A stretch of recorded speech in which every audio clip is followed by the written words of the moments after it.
Hey, we made it. Yeah. We did it, Tom. All right. And do we do it on time though? How? 3 minutes late. Look, Apple.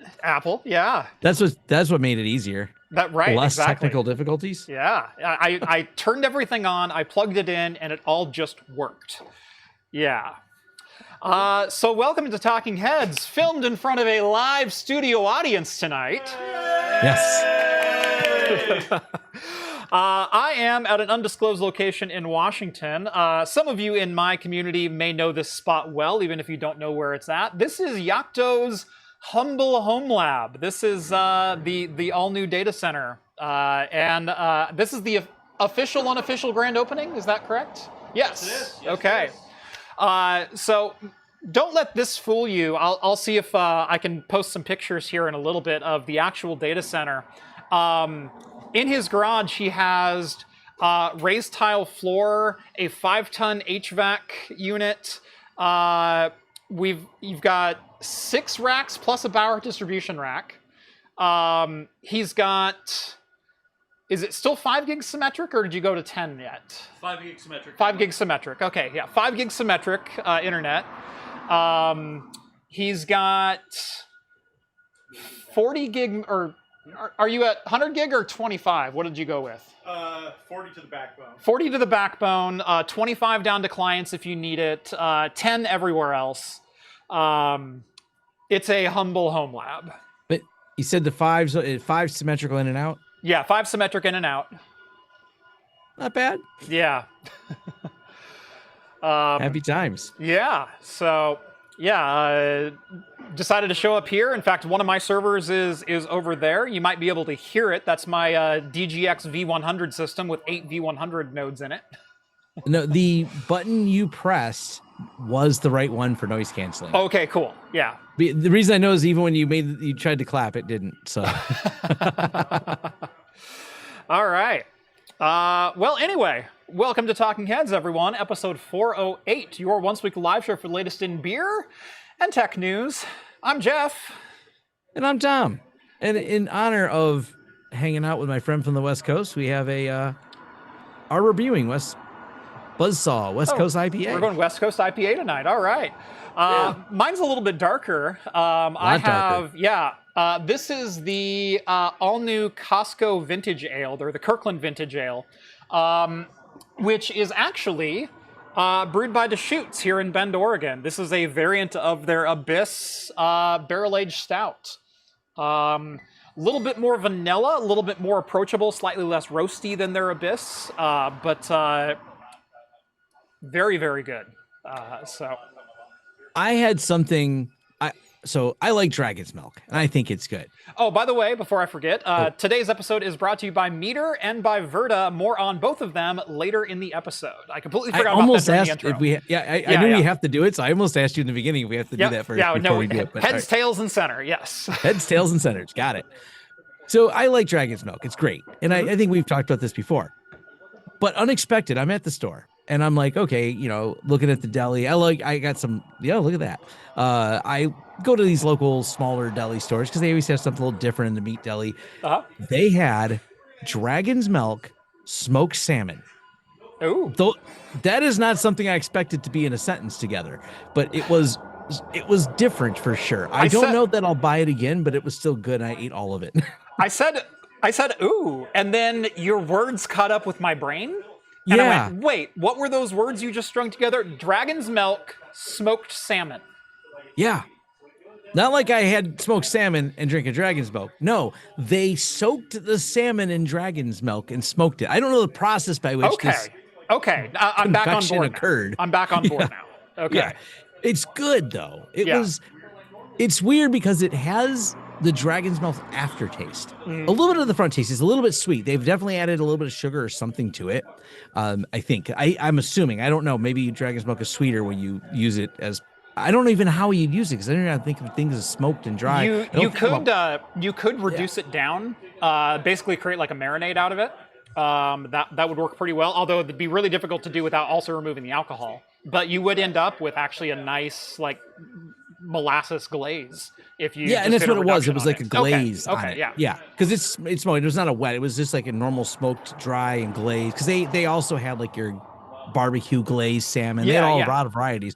But I locked onto that, and I was like, "You put it in the thing, I have to buy it now because this has got my curiosity peaked here." So it was really interesting. Yeah.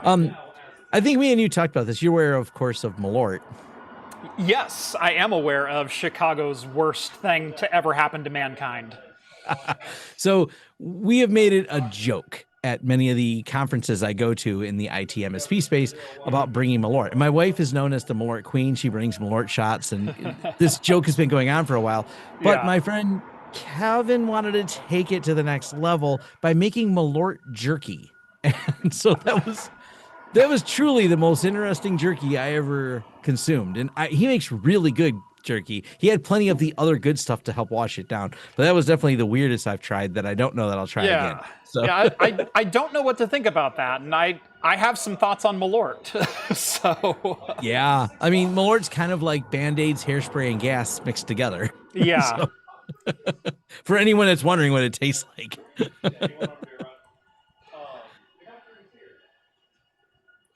It's like your April Fool's Day review drink. That's what you need to do. Review Malort Yeah. on April. I'm going to do a shot of Malort here on April 1st. Oh, man. But going Apple, that's Yes. obviously.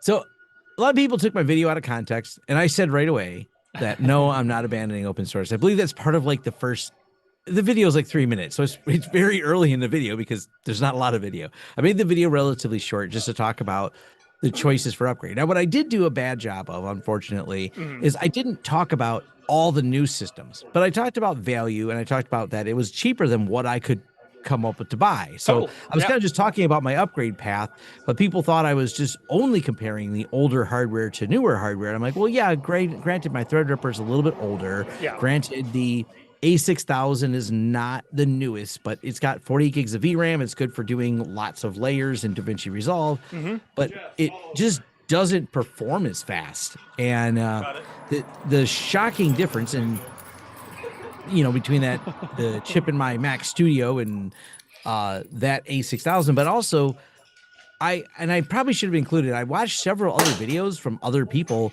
and some of them were even watching the M2. I think they had an M2 book, the Ultra one, Yeah. and it was outperforming people. The guy had a 4090 that he was comparing it to, and he goes, it's outperforming it. He found a Yes. couple of instances where it was only slightly faster with the 4090. He goes, but I'm comparing a 4090 desktop with my laptop that I know is going to thermal throttle. Right. Yeah, no, you and I had very similar setups. You had a slightly older Threadripper, yours 3000 series, I think. You had like a 39, yeah. So third gen Threadripper, Zen 2 based, and an A6000. I, for a while, went to a 7000 series Threadripper, so a Zen 4. I built it, I worked on it for about 8 months, and the problem was, and I experienced this with both Adobe Premiere and with DaVinci Resolve, was my older desktop system, so like a 16-core, 5950X Ryzen or a 13900K Intel, my old desktop system seemed to be faster and smoother in video editing than Threadripper was. And I even moved to, for a little while, to the Zen 5 Threadripper, to the 9980X, 64-core premium, model. It was no faster. It was no smoother. It had the same hiccups. And when you go to render a video, the thing dimmed the lights in my office. It was like 800 watts. Because I was on a 5080 and the Threadripper Pro. And it was absolutely ridiculous. And you moved to an M4 Studio, which is the M4 Ultra processor. I, about 6 or so months ago, came into possession of a Mac Mini M4. I wanted one for my desk just to do like 3D printing and CAD stuff. That's usually the environment I like to be in on that.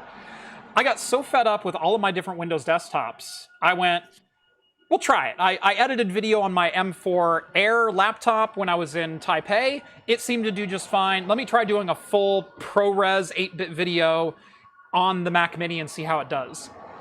I edited one video and I threw my desktop away. I moved my Mac Mini over to my desk. It is on my desk now.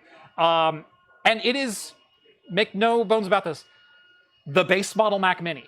It's $599, 16 gigs of RAM, 256 gigs of storage, the base model M4, which is the 10-core CPU, 10-core GPU.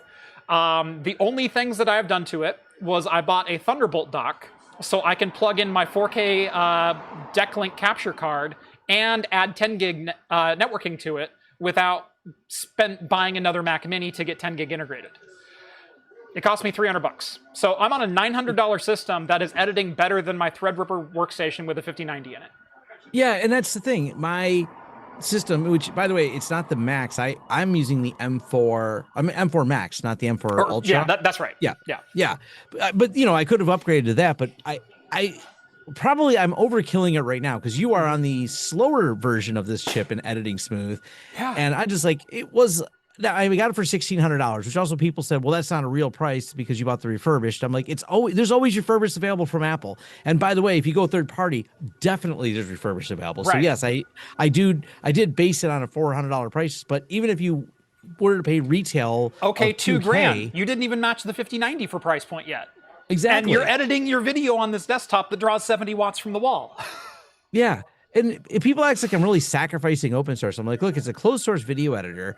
And if you want it to work well, because I've already had trouble trying to get DaVinci working on Ubuntu 25, you pretty much have to use the distros they recommend or Pop! OS. Pop! OS has a lot of support for it. Yeah. I didn't really want to run the older Pop! OS on my framework laptop. Yeah. And I'm not too worried right now about editing on my framework. I'm so happy and it's so fast on this system. Plus, if I were to travel, I'll have to travel with my wife, who happens to have a nice M3 MacBook. I'll just edit on hers if I need to edit something while I'm traveling. Yeah, there you go. I don't edit much. Usually while I'm traveling, it's because I'm getting away from everything and I'll just bring it all back home and edit it. But yeah. You're right about the smoothness of it. Now, the other thing that really was funny about the comments is people like, well, sure, Tom, you're comparing it to as you're using codecs that are optimized for the Mac. I'm like, yeah, I am. That's called video codecs. Yeah, All of they're them. common video codecs. They're not particularly like yes, I do some ProRes. Mostly I'm just doing 264 because that's what most of the stuff records at is 264. It's the NVEC encoder with my old ass Windows ingestion system, as I call it, which eventually I may replace it, but that's one of those ain't broke, don't fix it. Matter of fact, the reason it won't get broke anymore, it's still on Windows 10 and there's no more updates and it doesn't go online and do anything. It just records video. To me, it's a feature complete system. I don't need any more updates for it. Yep. Fractal32 says, use what works for you. Sure, Apple is expensive, but it just works and feels streamlined. That's the thing. For these workflows that we're talking about, for creator, podcasting, video editing, all this, the Mac is the cheaper option and the faster option. That's the part that blew my mind. That's the part where I really hammered. I said, I can't believe that the Apple is not only the faster option, but also the less expensive. It's less watts, less money. Like everything about it is cheaper. They're winning really far ahead of what you can build. Yeah. Now, I watched a couple video editors. Now, these ones drove me nuts, and I'm not trying to be biased and cherry pick them. Yeah. It seemed like the people who were much more in depth, like they gave me good technical depth and were showing me what does or doesn't work. Like there's certain amounts of noise canceling and color grading that a 4090 seemed to be slightly fast at, but as the person pointed out, he goes, only slightly, not enough that I'm not dropping frames in either one. He goes, and it renders that part of the video faster, but the overall render, the total render time kept winning on the Mac consistently. Yep. And he goes, sometimes only by a little bit, but he goes, it's still one. And he goes, it's not a big honking desktop. And the guy was using a laptop. Now, there's a few video editors that just seemed odd. They're very small channels. They're like professional people. They're people who talk about video editing, but they're very small channels. They're just talking head videos telling me they've got rid of all their Macs and they moved everything over to PC, but they give you very little. They're not doing any benchmark or comparisons. They just tell me it's better. And I'm like, this seems odd. I don't see them as quite as credible. So all my research I could do, and this is what led me to even buying a Mac, was the Mac seems to beat it. And my real world experience in years is the Mac seems to beat it. Yeah. And the thing is, it's not even close enough to like argue about. It's you sit down on the Mac is faster at video editing in ProRes in DaVinci Resolve. Yeah. Look, I'm sure there are probably some use cases that are outside of what I do, but even at I think at Computex, I edited a 2-video shoot or a 2-camera shoot, and it edited like butter on the MacBook Air. And I'm sure if I really started stressing things, like if I go for like, you know, one of the new Blackmagic Pixis 4Ks or something like that, or 12K cameras, yeah, I'm sure we're going to need some extra horsepower. But at the same time, I could also just buy an M4 Studio and get that much more horsepower and that much more decode encode. Keep in mind, I'm on the $599 base model Mac Mini with no extras, no upgrades, no nothing, and it's everything that I need. It replaced my Threadripper with a 5080. Yeah, and yeah, that's one I kind of regretted not like referencing that you said that too. Is like I try to keep the video brief. It's always it's a balance. You babble on too much, get to the point. We joke about this as creators that in the same video, and this one's the perfect example of that. Someone writing me why this is the worst video and why I'm so wrong. The next person goes, Tom, you nailed it. You covered it. You're exactly right. It's like, yes, these two comments are on the same video, right after one another. Yeah. It is almost like they didn't watch the same video. Yeah. But the number of people that said I'm abandoning open source bothered me because I'm like, look, I had to abandon open source to an extent when I moved to DaVinci Resolve because it's just really hard to edit fully open source. It's not that I can't do it. It's just it sucks up so much of my time. And at some point, I hate to say it, I don't want to sacrifice my principles, but every time I get in my car, I'm doing a GPL violation. So let's just say I've had to make choices in life. Look, you can support open source however you feel comfortable supporting open source, and I wish more people would get on board with that because I've tried to preach about this a number of times where I support open source projects. I don't have the money to do it financially. But you know what I do? I submit bug reports. Yeah.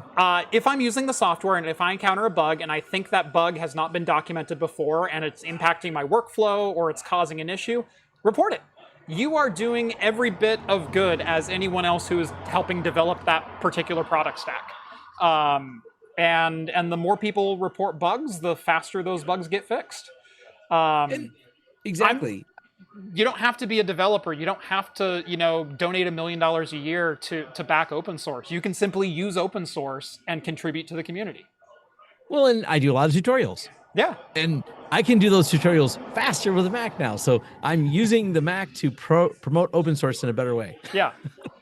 And since we like reaching to these weird conclusions that some of the community comes in, I don't know. It's kind of fun. I like you learn as you grow as a YouTuber just to kind of ignore the comments a little bit. Yeah. Find the constructive ones and go from there. But I think there's some other topics here. Something. I don't know what is it. It's in our title here. Steam machine. Yeah. I don't know if you saw Valve's announcement today. Yes. Oh my God. Speaking of open source, we're going to talk more about this with Vince later in the show. By the way, this is going to be a multi-host show. It's going to be a lot of fun. Yeah. Holy crap. Let's just start at the top. The first one that I saw was the Valve Frame, which is their new VR headset. And I went, oh, great, it's another VR headset. Oh, great, they're trying to do the standalone thing. And I went, okay, it's got a Snapdragon 860 ARM processor. And then it went, oh, no, it's top or near top of class VR support for desktop. Comes with a 6 gigahertz streaming dongle out of the box to plug into your desktop. So you can stream cable-free, no base stations, no anything else, straight to the headset. Or you can also use the headset standalone. It is an ARM processor, but it runs SteamOS, so they ported SteamOS over to ARM. That's big news. We'll get more into that in a minute. They You can sideload Android APKs onto it. So if you have apps for, say, your MetaQuest 2 or 3, and you have the APK, you can simply load it onto that and play standalone games. Oh, by the way, Valve has also been secretly doing another Proton, in which they've been backing an open source project called FEX, F-E-X. That is an ARM reverse, basically a compatibility layer a la Proton, but x86 translated to ARM. And so not only can you install Android APKs and play them, you can install your Steam library VR games from Windows and run the Windows binary on the headset and play it free of a PC. And you didn't mention, and I don't understand how it all works yet, but just kind of cool, eye tracking. Built-in eye tracking, yeah. and they have a couple of different things that are coming out. Foveated rendering is already out for most VR titles, but strangely lacking support in Windows. But I guess that is now coming now that they're coming out with a native eye tracking piece of hardware. But also foveated streaming. And so it's going to use the eye tracking data to see where your eyes are looking and focus the render or the decode of the video stream. So if you're streaming or if you're playing a game, it'll focus the render on that, so that area that your eye is looking at will look crisper. So it's not going to waste resources on the other 80% of the image. Yeah. Leave your peripheral less rendered, kind of like our eyes actually do. Right. That is wild. That is just, I love it. It makes me happy because this, speaking of framework, I upgraded my laptop. This was, the embargo's lifted on this. I did not get the video done. It is so close to being done though. This, we'll just pretend it's done. I did a Wendell video with Wendell from Level 1, so we did discuss it. I just had too much B-roll and too much editing time to actually finish the thing. But I did not expect it to be that easy to upgrade my framework laptop. Mm-hmm. I had taken it apart because it's got these cool magnets to hold things together, and that's novel. But taking the motherboard out, I'm like, oh, this is gonna, let me spread some time for this. Turns out not much time. They have a really clever way that it comes out, a really interesting way. It takes you less than, if you're fast at it, I think I can do it in 3 minutes. Swap a graphics card on a. It is the strangest but coolest idea. You pull the keyboard off, you lift the little cover, there's 4 screws, you undo these little 4 screws that hold these pins on, and I make sure to get the B-roll to show the little pins and show how cool this is, and the whole card just slides out. It's just, that's it. And you slide it back in. You don't even got to take the motherboard out to swap the graphics card on it.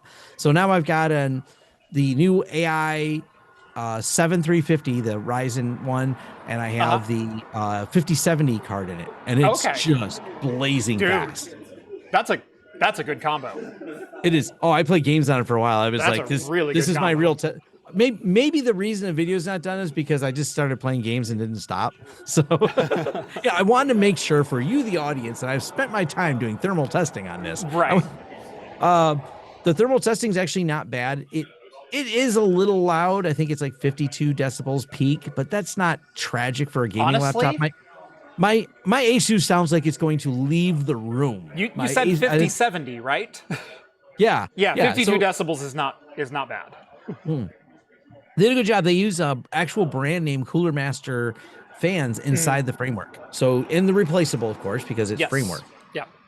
Where this goes a step further, and this was what do I do with the old motherboard? Mm-hmm. I was just Googling around a little bit, and then I ran across a mutual friend, Hardware Haven, and he did an upgrade, and you can this is even provided by Framework, but there's obviously a lot of other people that have the STL. Mm-hmm. You can print a case for the motherboard.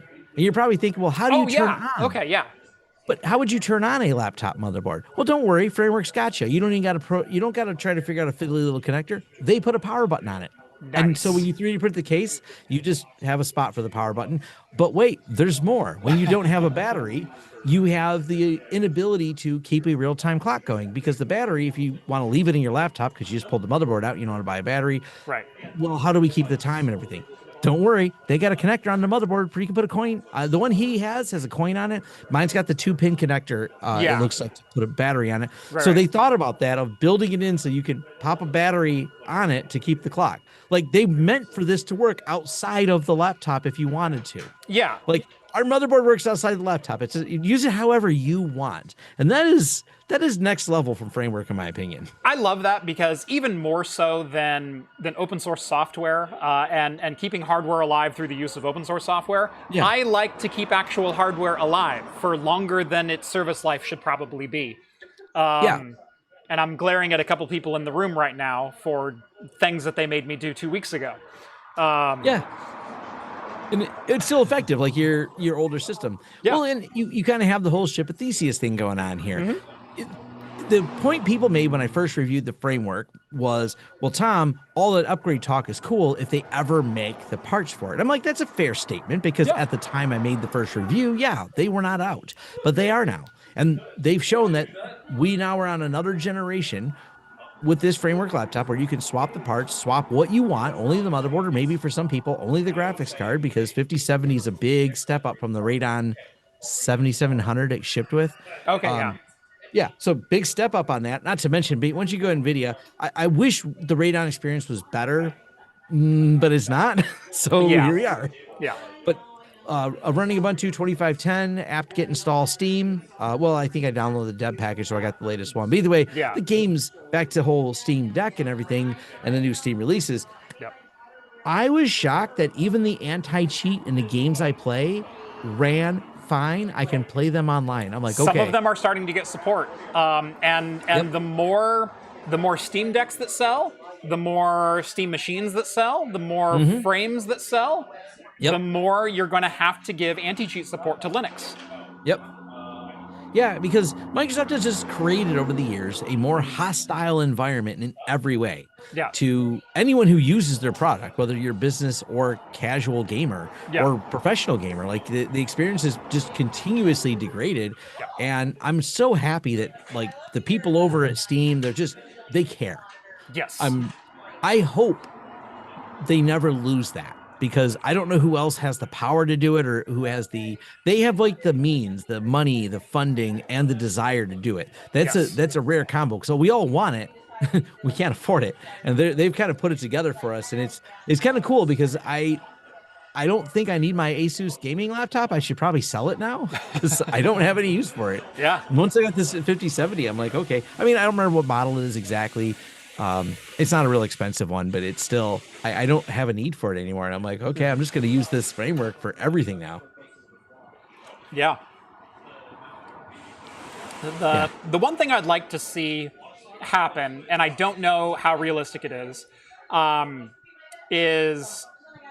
speaking of open source, the one thing that I don't like about using Apple is the fact that they don't use a lot of open standards as far as APIs. So Vulkan doesn't exist on Apple, which means Right. all the work that's been put into Fex and Proton and Wine and DXVK and all those other things doesn't work on Apple.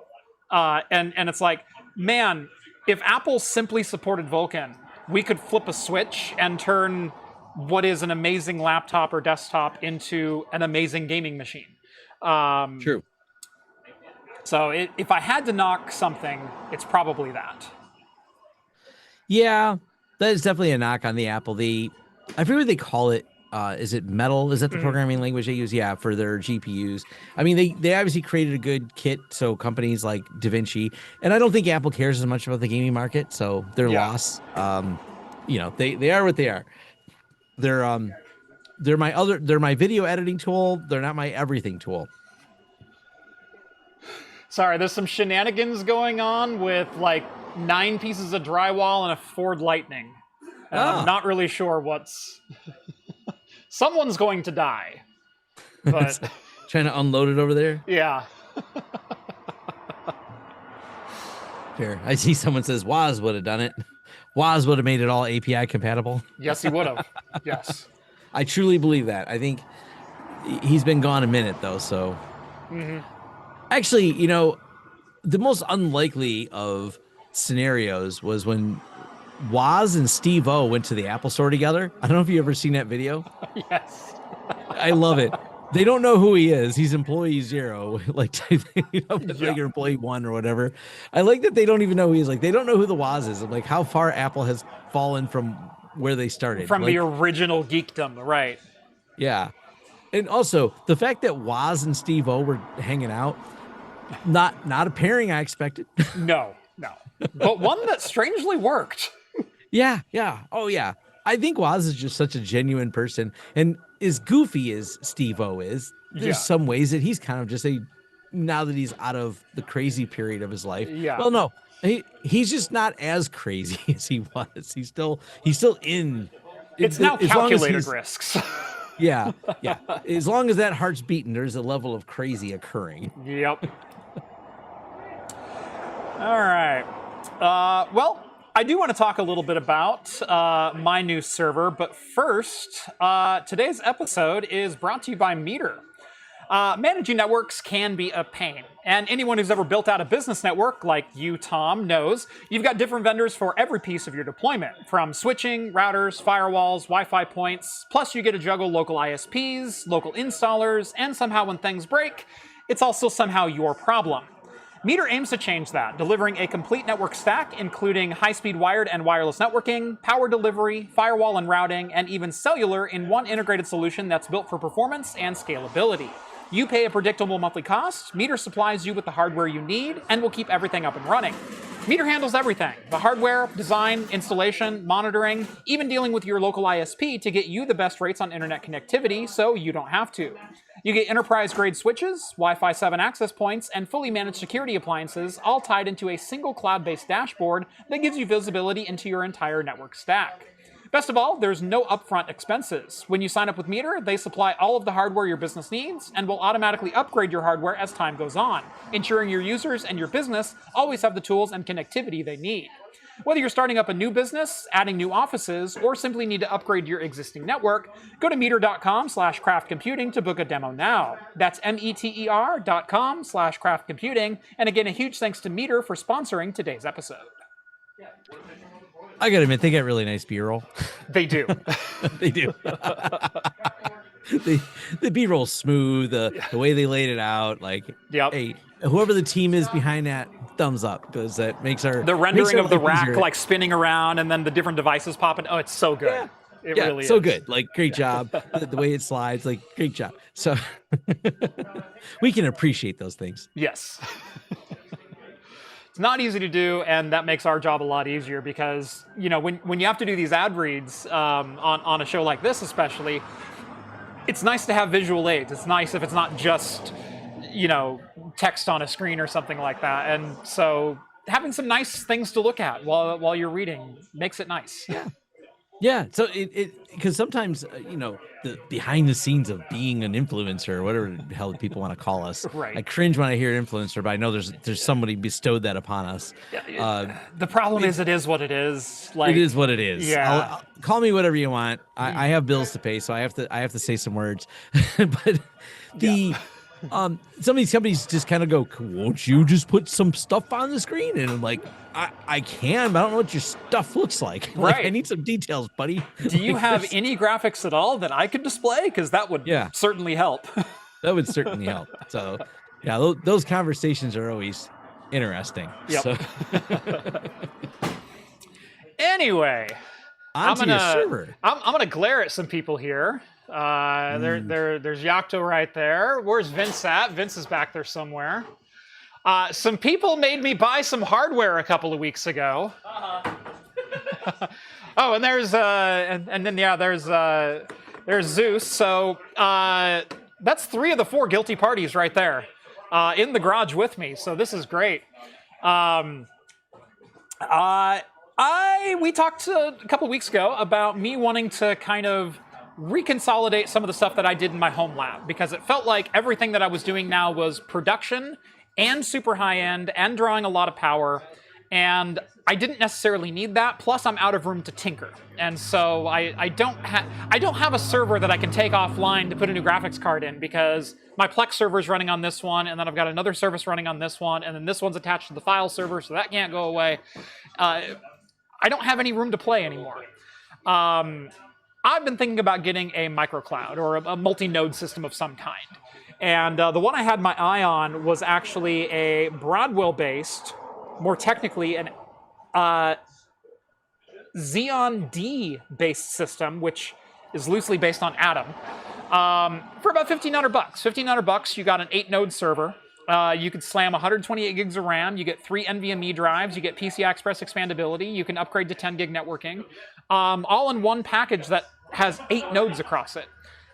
Pretty killer deal, I thought. Plus, each node is only like 45 watts at max draw because those processors are super low wattage. Well, I was looking recently. They kind of vanished. They're not available at that price anymore. And I went, dang it. Well, we were looking a couple weeks ago, and I stumbled across a slightly older version of the Supermicro Microcloud. Same exact chassis. 16 3.5-inch drive trays up front, 8 nodes out rear. But this one is a Intel C602-based chipset, or in layman's terms, X79. $400 is what this box cost me. Now, luckily, some people in the room with me bought some naming rights for the nodes. And so you sold the naming rights. That's how you got people to buy it. I sold naming rights. And so when those go live, they're going to determine the names for those systems.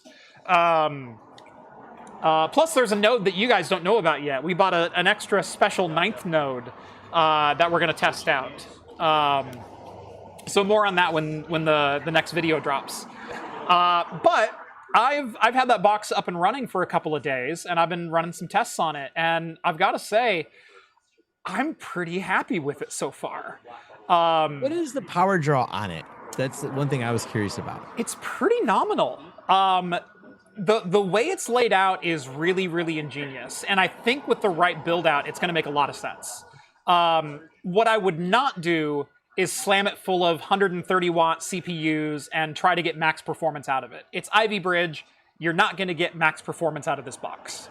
A Ryzen, mini PC will run circles around any Ivy Bridge Xeon. However, you might be able to match modern systems at efficiency. So I've been looking at some CPUs that are 8, 10, and 12 core, but are between 50 and 75 watts at max draw. And considering you've shown your graph before, showing your system load, 99% of your system load is idle time. Idle. Yep. If you get one of the lower voltage CPUs of this generation, you can get the idle speed down to about, 13 watts per node. The really cool thing is that I know you've used multi-node servers before. I've certainly used them before. It seems to be when you turn a node on, all of the fans in that node go, okay, we don't know what's going on, so I'm going to go 100%. Yeah. And you'll spend 250 watts in fan speed for 13 watts of CPU idle, right? Yeah. These fans are not only aware of the CPU draw and the CPU temperature and will ramp up and down with CPU load. If you only have one node on in this server, it only spins up the fan in front of that node. Oh, that's really clever. So it's more modern than we thought in terms of engineering. It really is, yeah. I've actually not seen this before, and so I was really impressed. There's 4 fans across the back, and each fan deals with 2 nodes. And so if you spin up nodes 1 and 2, fan 1 is going to turn on, and then fans 2, 3, and 4 stay off because they don't need to run. And so this is smart. You could actually theoretically get each node down to maybe 20 to 25 watts, plus maybe another 40 watts combined for the fans at idle. You could run the entire 8-node box for 200, 250 watts, probably somewhere right in that range. Wow. I like that. That's cool. Of course, I got to admit, the ones that we've done in production, no one shut off nodes, so they're all on all the time. But that's okay. So it's probably maybe it's been more common than we thought, because most of the time we're not trying to, I can't help but think of the car analogy of the V8s to switch to V4s and V6s. Yeah. All of a sudden, you're getting turbo four bangers that are as powerful as V8s of the past. I know that's certainly my case. My first truck was an '88 Dodge Dakota Sport with the V8 Magnum. Well, it's cool because they could turn on. My dad's got the truck that turns off the cylinders on the freeway. Yeah. So it makes the same thing. Like, we don't need these nodes right now. We're just gonna power them down. Right. Exactly. So I've been doing some basic performance testing on some of these chips. So I did buy a full set of my favorite Ivy Bridge chip was the 2650 V2. It's an 8-core, 16-thread chip. Is it 8 or 10? No, it's 8-core, 16-thread, 2.6 gigahertz with a 3 gigahertz turbo, but 75 watt TDP max draw. At 75 watts, it'll hold 3 gigahertz, and so you actually get some middling to okay performance out of it. In Cinebench R15, you get 1,050 points, which is Zen 1 level speeds. If you wanted to turn a Ryzen 1700X or something like that into a server, it's about the same speed and about the same performance. So pretty impressive there, but when it's not being used, it idles down to, like I said, about 13 watts or so. Not bad. Which gives some credence to the whole, maybe there's some life in this server after all, especially at $399 for the whole thing shipped. That's $50 a node. And for a home lab, when you're trying to build something, and you're especially when you want to test out clustering or want to test out a lot of systems, right? You have 8 systems in. Is it 3U? Is 3U. It odd size? 3U. Yeah, 3U. Yeah. So a little bit odd size, but still, a 3U, 8 systems. That's pretty clean and tight. Yeah. Yeah, so I've been really impressed. I've also checked out a couple other CPUs. I got the 2650L, which is the same CPU, but it's limited to 60 watts instead of 75. There's the 2651 V2, which is not an official SKU that Intel ever sold. You can't find any info on this. It is a 62 watt 12-core 24-thread with a 1.8 gigahertz base clock, and I think it will turbo up to 2 gigahertz. But it has the same multi-threaded score in Cinebench as the 2650 does, but you get 12 cores on 24 threads. So it's slower per individual thread, but same speed overall. And so if you have a bunch of, administrative tasks servers. You've got a Pi-hole DNS server, you've got a DHCP or an Active Directory or a Kerberos or things like that, where the response time really doesn't matter that much. You just need the service to be alive. That might be the one to do, because even when it starts drawing 2 or 3 or 4 cores at a time, it's not going to ramp itself up to 60 watts of draw. It'll ramp itself up to 20 watts of draw. So even your administrative tasks aren't going to spike your server usage at all. I like that. That is how is it turning off each node? What can you control those all in one BIOS IPMI? Okay. Yeah. Each node is its own server. There's no shared backbone among them. There is a backplane that they all plug into, but the backplane is dumb. The backplane is basically isolated to each individual node. So all it does is provide power and then feed it through to the 2 drive trays and then the 1 fan. And that's the logic on it. So pretty simple there. So there's a power button on each one of the nodes. Each node has an individual power button, ACPI power button, and also each node has its own IPMI controller.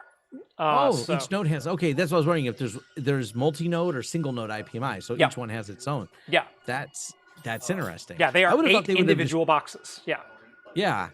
Oh, that makes some. That's what I was curious. Is how do you have an IPMI that manages this? That part I have not really played with. So. Yeah. The newer ones, it's different. So right, yeah, they're shared backbone. There's some logic communication that goes into each of the nodes to get stats, and then it relays to the main IPMI. Yeah, there's no chassis level logic at all. The chassis is 2 power supplies and a power backplane. and that's it. All the compute and 100% of the logic is in the nodes themselves. The really funny thing is there is a power button on the front of this box, and when you press that power button, Stagger starts up each node 1 second at a time. And so you can do a universal turn on and a universal ACPI turn off. You can press the button and it'll send a shutdown signal to each node. That's cool. So, which is kind of cool. I like this staggered how it does that. That's kind of clever. Yeah. But no, so far it's been. I hate to give these guys credit, but fantastic. You chuckle. It's going to end up in your rack eventually. Yeah. Is this planned fantastic or lucky fantastic? Oh, we don't know. I think it was critically thinking, looking at the components available, at the price point, at the cost of performance, and tempering your expectations. Like, yes, a mini PC is going to run circles around each individual node, but I can't buy 8 mini PCs for $400. Right. 8 mini PCs are not rack mountable. What's the expansion of those mini PCs? Do the mini PCs have 10 gig? With a 3D printer, everything's rack mountable. True. Yes. But if you take this old system and you go, oh, it's X79, it's C602, it's not even worth its weight in scrap. But then you go, well, hold on. What if I only need to run these services, or I want an environment to play in, and I only need 2 disks and maybe 10 gig per node, and I don't want it to draw that much power, so let's go with some of the low volt CPUs. Let's load each node up with 32 or maybe 64 gigs of RAM. Nothing too heavy there. What's a better place to spend your money? Yeah. It's cooler. I mean, mini PCs lack the cool factor. They do. Yeah. They do.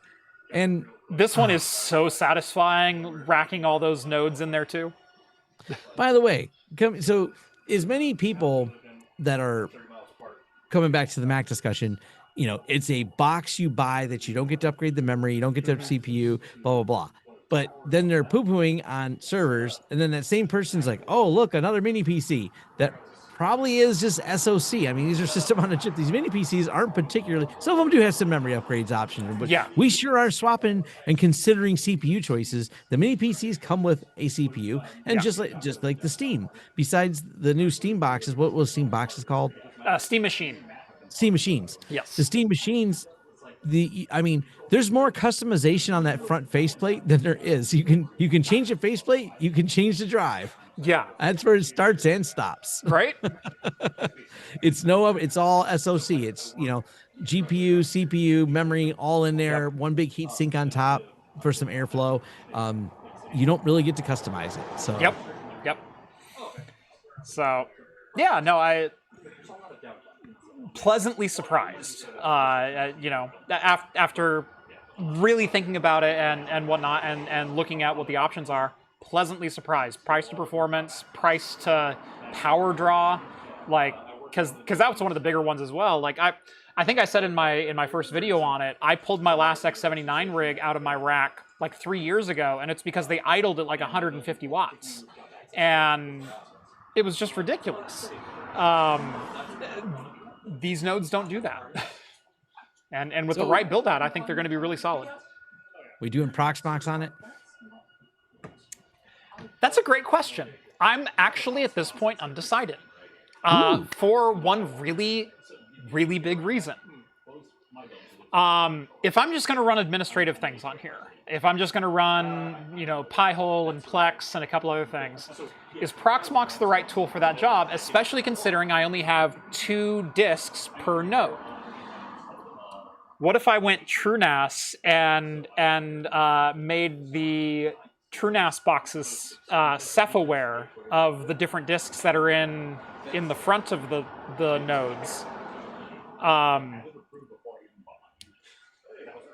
I don't think TrueNAS doesn't have any Ceph support. Don't they have Ceph yet? No. Weren't we talking about that? Nope. What were we talking about the other week with TrueNAS? that's right. NVMe over Fabric. That's right. Okay, so never mind. For some reason, I had Ceph stuck in my head. Yeah. So Proxmox still might be because you could do hyper converged, but Yeah. I mean, you're not going to get great performance with only two nodes, two drives on each node. So Right. that's definitely going to be a big bottleneck in performance. I mean, Yeah. it becomes like a proof of concept. Could I build it? Yes. Will it perform? But will it to perform to what level of my expectations? You know, what am I running on here that I need SSD level performance? I don't think I do. It's going to be running DNS queries. It's going to be running Plex. It's going to be running a couple other things. What if my Plex library simply runs on 6 or 8 spinners that are in front of this that are hyper-converged across the whole stripe? And now it's fully redundant, and now I can keep one backup on my other server rather than cluttering up my production NAS with all my Plex library. You load Linux on all of them, and you build Docker Swarm. Also, yes, right.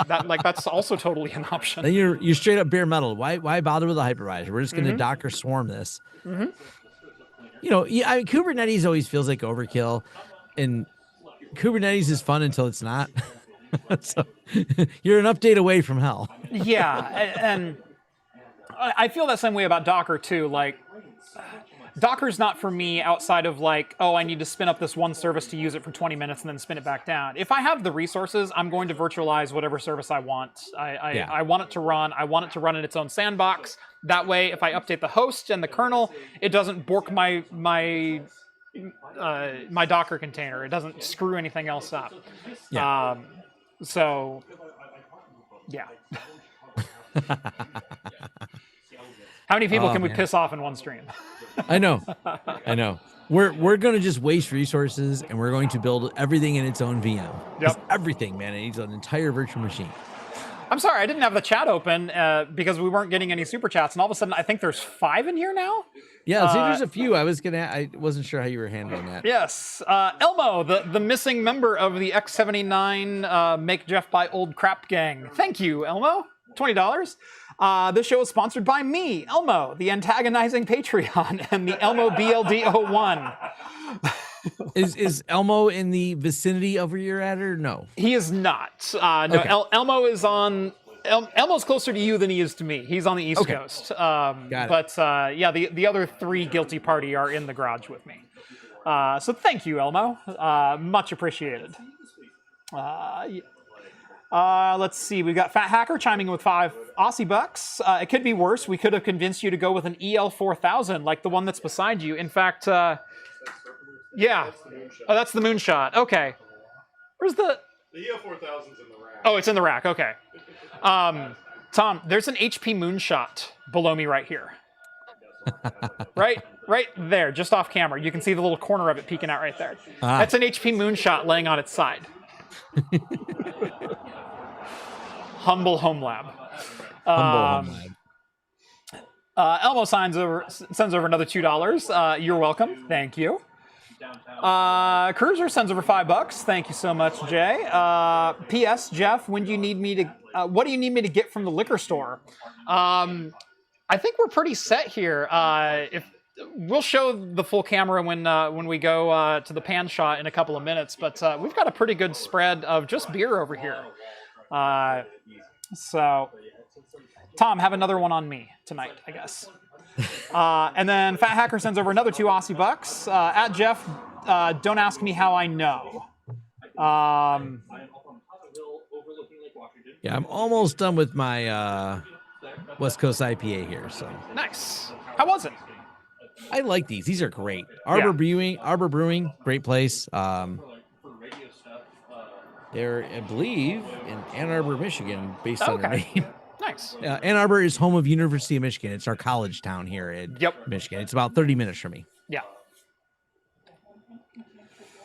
Cool. All right. Well, we got you for about another 5 minutes. Yeah. What else do you want to talk about? Is there anything else that we haven't covered today? You know, I've been following this because between me and Ann Arbor is a little town called Ypsilanti. Feel free to Google Ypsi or Ypsilanti. Google will autocomplete the word penis for you. And so, because Ypsilanti, did you mean Penis, Michigan? Yeah. Yeah, So yeah. the reason it does that is the city. You know how like people do things on the internet and they try to get the city not to embrace it. Well, Ypsilanti embraced the fact that their water tower has quite the resemblance to something, so they have leaned into that. But they're not. That's not why I brought them up. So, matter of fact, they sell postcards. The city's like, come check out the Ypsilanti Venus. Like it's a thing here. But they're in the news. They made national news because they're at the center of a fight with the governor, with the data center, with OpenAI. I think OpenAI is part of it. Okay, that's where I've heard this name before. Okay. Yes, Yeah. yes, we made the news. Ypsilanti, we'll just call it the hippie town. It's a cool vibe place. It is definitely like cool breweries that have picnic tables outside of them, like the kind of vibe. Probably more like a vibe on the West Coast you might have. Yeah, It's a great place. If you come to visit, we would probably stop by Ypsilanti, and we'd also take a picture of the thing that The represents water Ypsilanti. tower. The water tower. But no, so the controversy really is the people decided they didn't want the data center there. They were overridden. And if I understand some of this, like the governor's just like, yeah, we're going to do it anyways. We don't care that you voted not to have it. And this has now happened in a couple places. It's kind of become interesting. I'm trying to keep up with the story. It was interesting to me because I think of it as the edge of it's pretty rural. So I ride my motorcycle out there and there was so many signs like no data center. I'm like, well, why they build a data center here? Well, it turns out. Sorry, I looked up an image of the Ypsilanti water tower. So Yes, you did. I like that the city leans into it. They're not saying it doesn't look like that. They're like, oh, come see it. So there's a Google search spike happening right now based on how many live streamers we have. Ypsilanti is popular again, but essentially, University of Michigan's able to play this game called We Happen to Own a Bunch of Land because University of Michigan is a university that's been around for hundreds of years, and they have a tax exemption status. So they also get to build the data center and then not pay taxes on any of the stuff they build. So there's this hotbed of all these properties that are actual farmland right now being turned into data centers. So we're in the news for that. It's kind of interesting. I realized just how shady all of this is as you dive into it. 404 Media's got really good coverage. I don't have every detail in my head right now. I've only skimmed it a little bit, but I'm like, yep, this is happening in my backyard, and that's interesting. Yep, yeah, the open AIs and metas and everyone else trying to build out these massive, gigawatt, megawatt data center systems. They don't have the power yet. They don't have the water. They don't have the infrastructure. They don't have the facilities. They don't have anything else. But they're trying to put everyone else on the hook for it. And so as expensive as like California power rates have been, they're skyrocketing even more so around Santa Clara and the Bay Area because all these tiny little data centers are springing up, but at 200 megawatts a piece, like it's and feel free for anyone curious, go on Zillow and look up Ypsilanti. It's a very affordable place to live, and that's what a lot of people are worried about. It'll change the vibe. It'll change. I mean, this is a place that's got like co-ops and things like that. There's little depot town, downtown area. Like it's got a lot of charm, and I'm worried it will dramatically change. And of course, people live in the rural areas here going, we kind of like the rural areas here. Yeah. We don't really listen to a data center. So I found that was interesting. Just something worth bringing up. It's kind of a battle. My friend in Indiana said they lost the battle to have a data center adjacent to his family farm. His family farm will now border a data center, if I understand the positioning of where that one's going. Hopefully it's not a jet engine for a generator like they're dealing with in Tennessee. Yeah. Yep. Yeah, they're loud. They're loud. So the lot of the rules get relaxed or simply not enforced and they don't baffle the sound because I mean it's expensive to baffle the sound and make it quieter, so they don't. And there's no rules to stop them, so it's crazy. This giant AI bubble can't pop soon enough. I want my GPU prices to come down. We got games to play, folks. Right. Our second sponsor actually might help with some of that because why build a data center when you can simply use an existing one? So today's video is also brought to you by Verta. If you're an AI developer, startup, or a business needing to implement your own AI workflows, you've probably hit the same wall as everyone else. Skyrocketing GPU costs, complex building, and vague promises about data privacy from cloud providers. That's where Verta, formerly known as DataCrunch.io, steps in. Europe's first AI cloud hyperscaler built for developers and IT teams who actually care about where their data lives and how it performs. With Verta, you get instant access to high-performance NVIDIA GPUs, optimized clusters for training large AI models, and serverless inference with autoscaling, all without waiting days for provisioning. And starting this month, Verta is among the first to be offering NVIDIA B300 GPUs, ready to be put to use in your most demanding workloads. But here's a big one. Privacy and data sovereignty. With all of Verta's servers residing in the EU, they're protected under GDPR and some of the world's strictest data privacy laws. You get secure ingress and egress of your data with no hidden compliance, headaches, or complications. What's more, Verta data centers run entirely on renewable energy, so your AI workloads don't run fast, they also run green. With dynamic pricing, you can save up to 50% compared to traditional clouds. Scale up when you need, scale down when you don't, pay only for what you use. So if you're ready to move your AI, analytics, or enterprise workloads to the cloud that's fast, affordable, private, and sustainable, you'll want to check out Verta by following the link down in the video description. Be sure to use coupon code CraftComputing20 for $20 off at checkout. And again, a huge thanks to Verta, formerly known as DataCrunch, for sponsoring today's episode. Gotta keep those AI workloads flowing. That's right. We're moving to the wide shot next. Yeah, they reached out a couple of months ago and wanted to work with me, and I'm like, I'm not really big on like AI data center people right now, and they're like, no, we're 100% renewable, we're in the EU, we take data privacy 100% seriously, and I went, okay, tell me more. Like, I'm genuinely interested now, and we kept talking, and I'm happy to talk about them here. So yeah, I feel like the moment I hear someone from the EU, my guard goes down a little, going, oh, you're probably less shady. Right, exactly. so like, no, we're in the EU. It's cool. Yeah, like, we're Americans. We don't trust each other. Right, exactly. All right. Well, Tom, thank you so much. Absolutely. Yeah, this has been fun. But this is going to be a little bit of a different show. Like I said, we've got a live studio audience here, and we're gonna, so we're gonna kick you out for a little bit, and we're gonna get some other faces here at the table next to me, drinking some beer and continuing the show along. So yeah, I might pop in for a minute. Absolutely. I have a wife to call and things like that. She's I told her I'd call her after the live stream. I told her the live stream was probably getting early, so I told her I'd give her a call. She's traveling, and so she's been traveling for a few weeks now. She's only been home for like, I think 2 days this month or last 30 days. So. I think that was me in September. I think I was home for all of 8 days the entire month. And it was like literally 2 days home, enough to wash your clothes and then repack them, and then off you go again. Yeah. She came in Friday, flew, repacked, and flew out Sunday. So. Yeah, basically. Yeah. So. All right. Cool. Take care, everyone, and enjoy the show. I'm gonna go. It's time for another beer, anyways. So. Absolutely. All right. We'll catch you later, Tom. All right. Part 2 of the show. We're still live.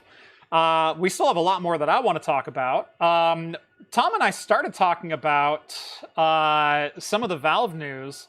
I'm sure there's someone sitting around that might want to say something there. So I guess I'm getting voluntold. You're getting voluntold. So there you go, magnetic back. And just point the thing up. How does this work? And then I see how that works. And then can someone adjust the camera? See, I was going to be there's a little nut right there. If you loosen that, then you can pivot it. There we go. Hey, look at that. See, I was expecting to be second and to be the camera person first, because that's usually my role. I figured you would jump on right on, but you weren't moving, so I'm like, well, I'm just going to call him up then. So.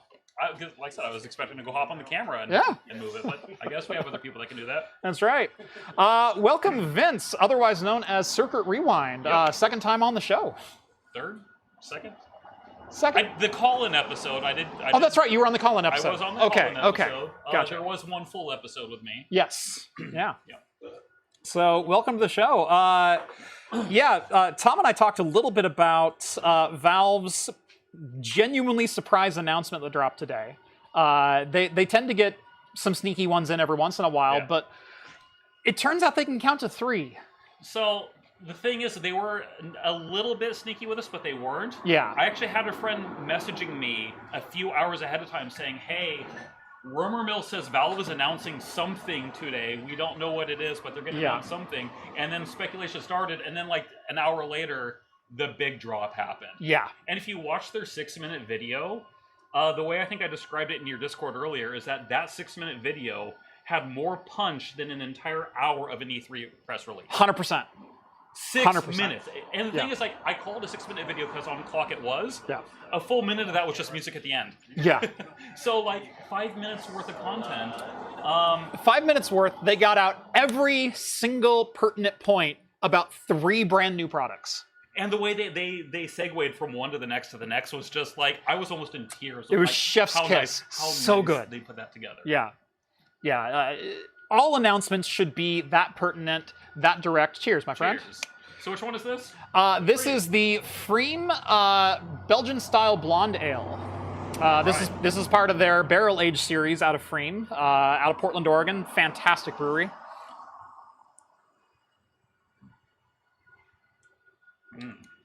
Yummy. Oh, that's good. Yeah. So like, I don't even know like what to say about the Valve announcement because there's so much. Where do you start? The nickname alone. The Gabe Cube. The Gabe Cube. Because the thing is, before I saw people calling it that, I didn't think of that one, and I wish I did.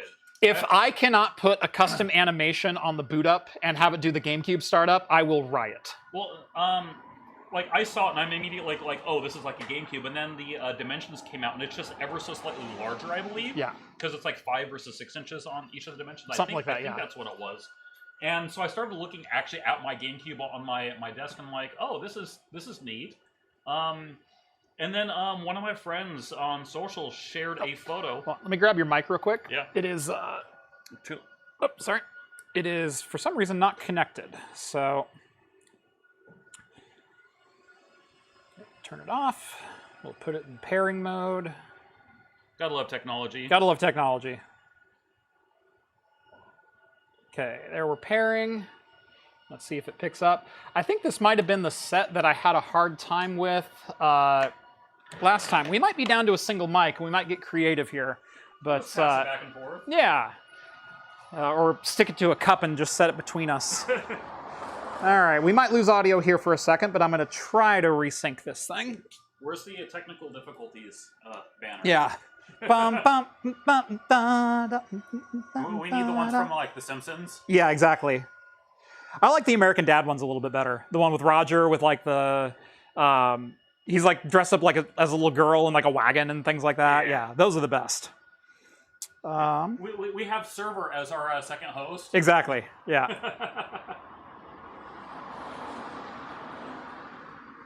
It's solid. There we go. Can you hear me well now? All right. That Chat. should have done it. Chat, please tell me. Can you hear me well? I've never had one disconnect before, and then when I was in Phoenix? I think I was in Phoenix with Cheese on the show. Mine randomly disconnected, and then it wouldn't reconnect. But cool. We got it back up and going there. Nice. Excellent. So yeah, we already talked a little bit about the Valve frame, which, holy crap, 3 devices in one, and I will buy this day 0. Like, that is an instant buy for me. But we didn't talk too much about the Steam Machine or about the new controller. The controller's so interesting because, like, actually, I was, funny enough, showing Yakto, the host of us tonight, my controllers just last night because I was struggling to find where I left my controller for PDX Land this weekend. Yeah. Luckily, I found it while I was chatting with him, but I was yeah. walking around with my laptop to show my controller collection, because I have literally about 100 controllers in my collection now. Yeah. Because I collect a lot of retro hardware and like all the different generations, and yes, I'm going to buy this one too. And no, I don't actually have the original Steam controller, but my brother does. I do. My brother does, I've got so one. Yeah. it's still in the family at least.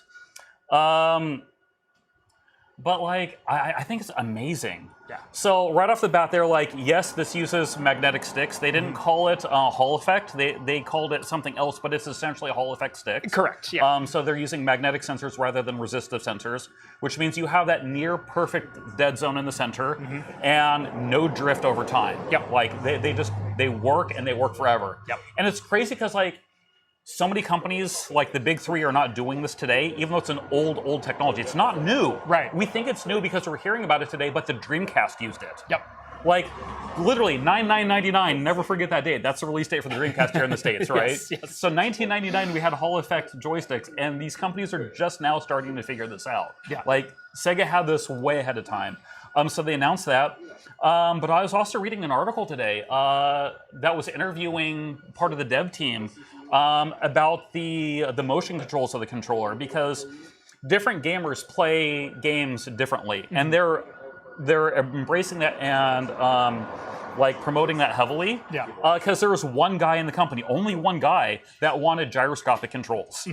And he apparently had his desk moved in the office to sit next to that team, worked with them 8 months straight specifically, and he's very heavy in that community because some people use it as mouse augmentation because they're showing, playing Balatro with it. Totally. But also, like me in the Nintendo world, like playing Splatoon. Like, you do your main movement with the analog stick, and then you do your fine-tune aiming with the gyros, and you can aim a hell of a lot faster and more precisely using gyros. Yeah, I remember doing that with what was it, Twilight Princess? I think they introduced that. Yes. Where you could draw your bow and you could use your sticks to kind of like guide you 90% of the way there, but then all you had to do was like kind of tweak your grip a little bit to fine tune your aim, and it's a fantastic system. It's one that I haven't used a lot of, but it's also kind of like second nature when you start playing a game that has it enabled on it.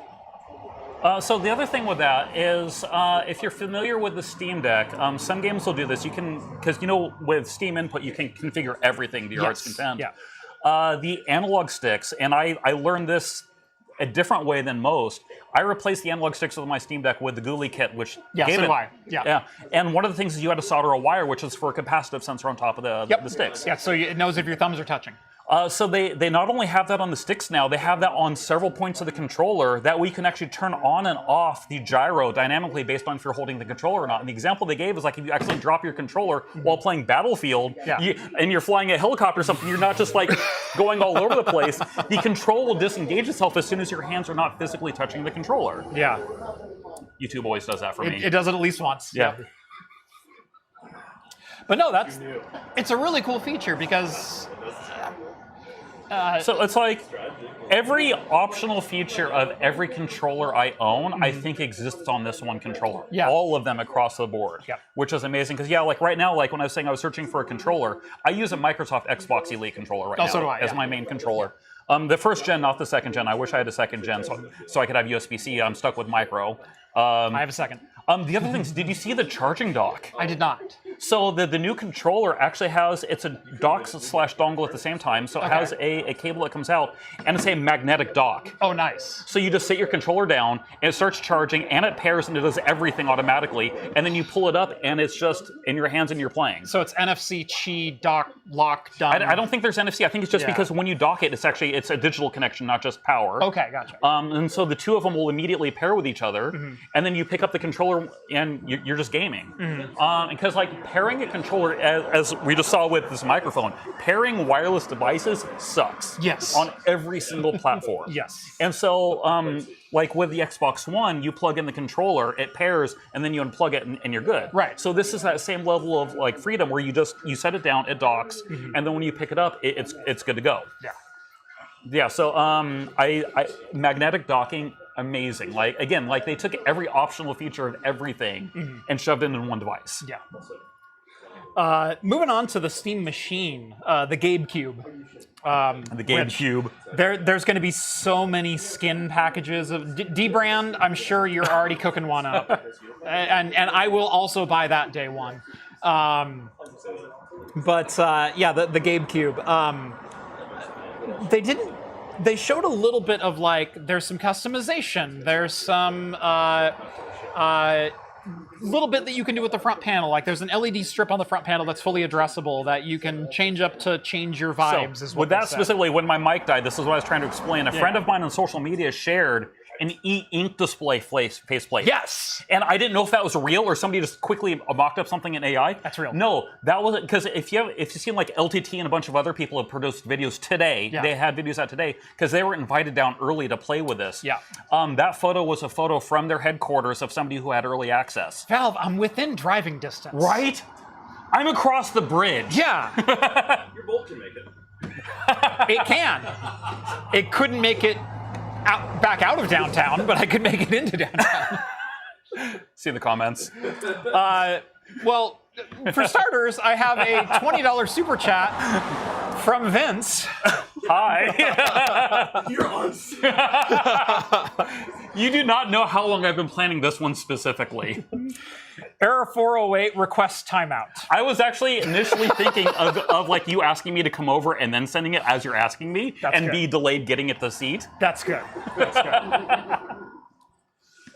Well played. Well played. Bro, you can't super chat your own appearance from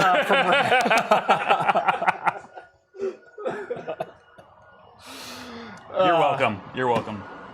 But no, e-ink display showing system specs and stats and real-time monitoring. But the fact, so two things about this. E-ink uses virtually zero power because the only power consumed is when you transition the pixels and not displaying them. Correct. So completely different than all other tech, which that does make them very slow. Yeah. But if you're just showing system specs, that's fine, or even just cute little minor animations. Yeah. Like, I can imagine all sorts of cute little things you can put on the front of your system. Or, like, it could just show, like, the Steam has logos of every single game in their library. That's a requirement. Yeah. Just show what game you're playing. Yeah.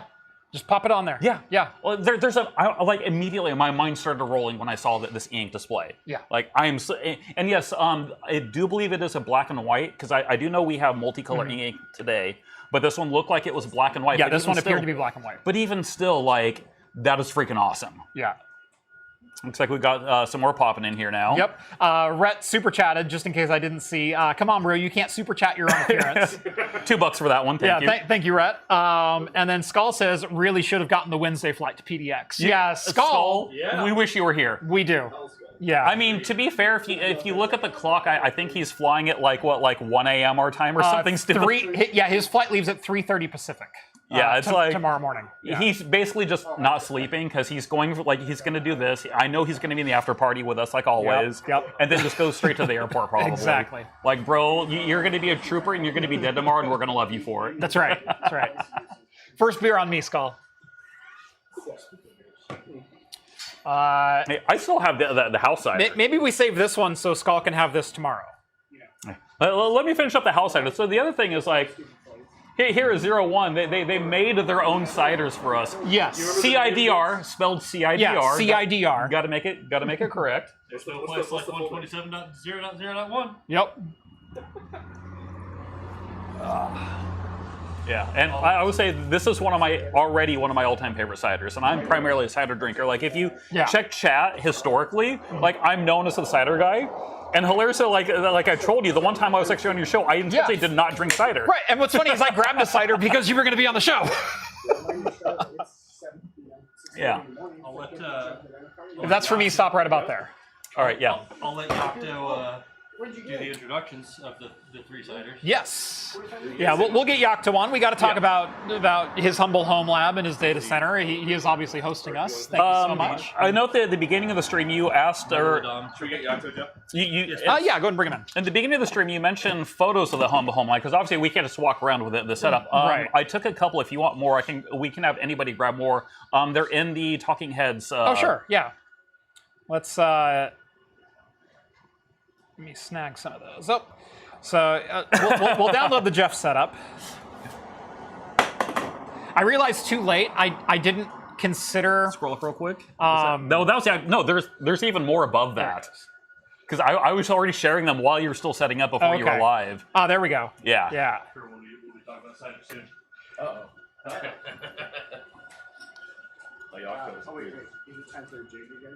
Okay, I saw the one. Because I shared 2 photos there. Oh, okay. Yes, 2 photos. And then I had another photo of your setup above that, which actually, if you scroll up just a little bit more above that, Yeah. 1 second. I think mine's better. Look at that. Oh, that's a good one. I like that. You got the pose, you're like, Yeah. Nice. There we go. I did vacuum that chair. It is sittable. Close that out. Probably quit out of Zoom. I don't think I need that anymore. Cool. So let me see. You know, honestly, this is my first actual time seeing a MacBook on a true multi-monitor interface. It's kind of nice. Yeah, because like I've done it a little bit where I'm casting one of my screens, like Yeah. a secondary to my TV, but I use that just as like to watch videos, and I don't use it. Yeah. But I like with you and Tom talking. I was thinking about buying a nice high-end GPU for my video editing for my channel. Yeah. And I think you guys actually convinced me not to. Because buying a Mac Studio and replacing my KVM is still cheaper than that one GPU. Yeah. No, and that's kind of what it came down to. Was I was so frustrated with so many different machines that I was going through. It stutters, like everything you guys have been talking about. It's the stuttering. It's the stuttering. It's the Because you hit play and either the audio or the video, one or the other plays and the other doesn't. Yep. And then it catches up. And then Yeah. it just jitters back and forth a whole bunch, and Yep. and then I have to hit stop, wait for it to catch up, and then I Yep. hit play, and then it just slows me down. So It makes me not want to produce content. Yeah. So this is going to be a little weird, but let me see if I can find. You're where going to try to is build the- something on the fly. Well, I want to share. Oh, there it is. Okay, so I can go window capture, and I can capture Firefox. Where is it at? Got Perfect. it. Okay, there we go. So this is how I share pictures on here. And then we're kind of like, here, I'll just scooch in here. Yeah, there you go. There we go. Here is my current setup in Yocto's Humble Home Lab, and in fact, I can probably shrink this a little bit. There we go. Look at that. Nice and perfect. All right. audience can't see it. Yeah. You don't count. The live audience is complaining right now. They can't see what we're looking Yeah. at. 10 steps over to it. It's right there. It's right there. Of course, we've all been watching on our phones this You're entire looking time. at what I'm showing. I'm showing my setup right now. So you're literally looking at the picture that I'm showing in real I'm time. not on that side. I can't see the screen. Yeah, I know. Anyway, so this is the setup. I did think about this too late. I didn't have an audio setup for Tom to be able to talk, and so you guys could hear him talk. So you only got a one-sided conversation during the first hour. And I realized that right after we went go, I'm like, oh crap, I'm listening in my headphone. That's not going to work. It's fine though. I mean, we were all checking in on our phones, and we were in and out like with Yeah. food, and we were still doing some work in the data center. So Yep. we were all kind of busy anyway. So this is a perfect transition to Yocto's Humble Home Lab. This is about 20 feet from us right now. Yeah. The reason we're here and not there though is because we can hear it from here. You hear each other from here. Yeah, we can hear each other here. Yes. So Hacker can rev his servers to 100% from here. I can spin mine up if you want. I figured you still need to hear. Yeah. So I hope my wife is watching because I want you to know it could always be worse. Just turn around and. Right. Like I have the one rack, and so like my home No, lab. to be fair, I literally did the same already. I took these photos, I sent to my there we family. go. I sent these to my family. I'm like, hey, so this is what you're not dealing with. Right. Yeah. So yeah, like behind me, there's a single rack. My rack looks about like this, maybe a little bit more full than this, although mine doesn't have a DGX Spark in it. Ooh. Yeah.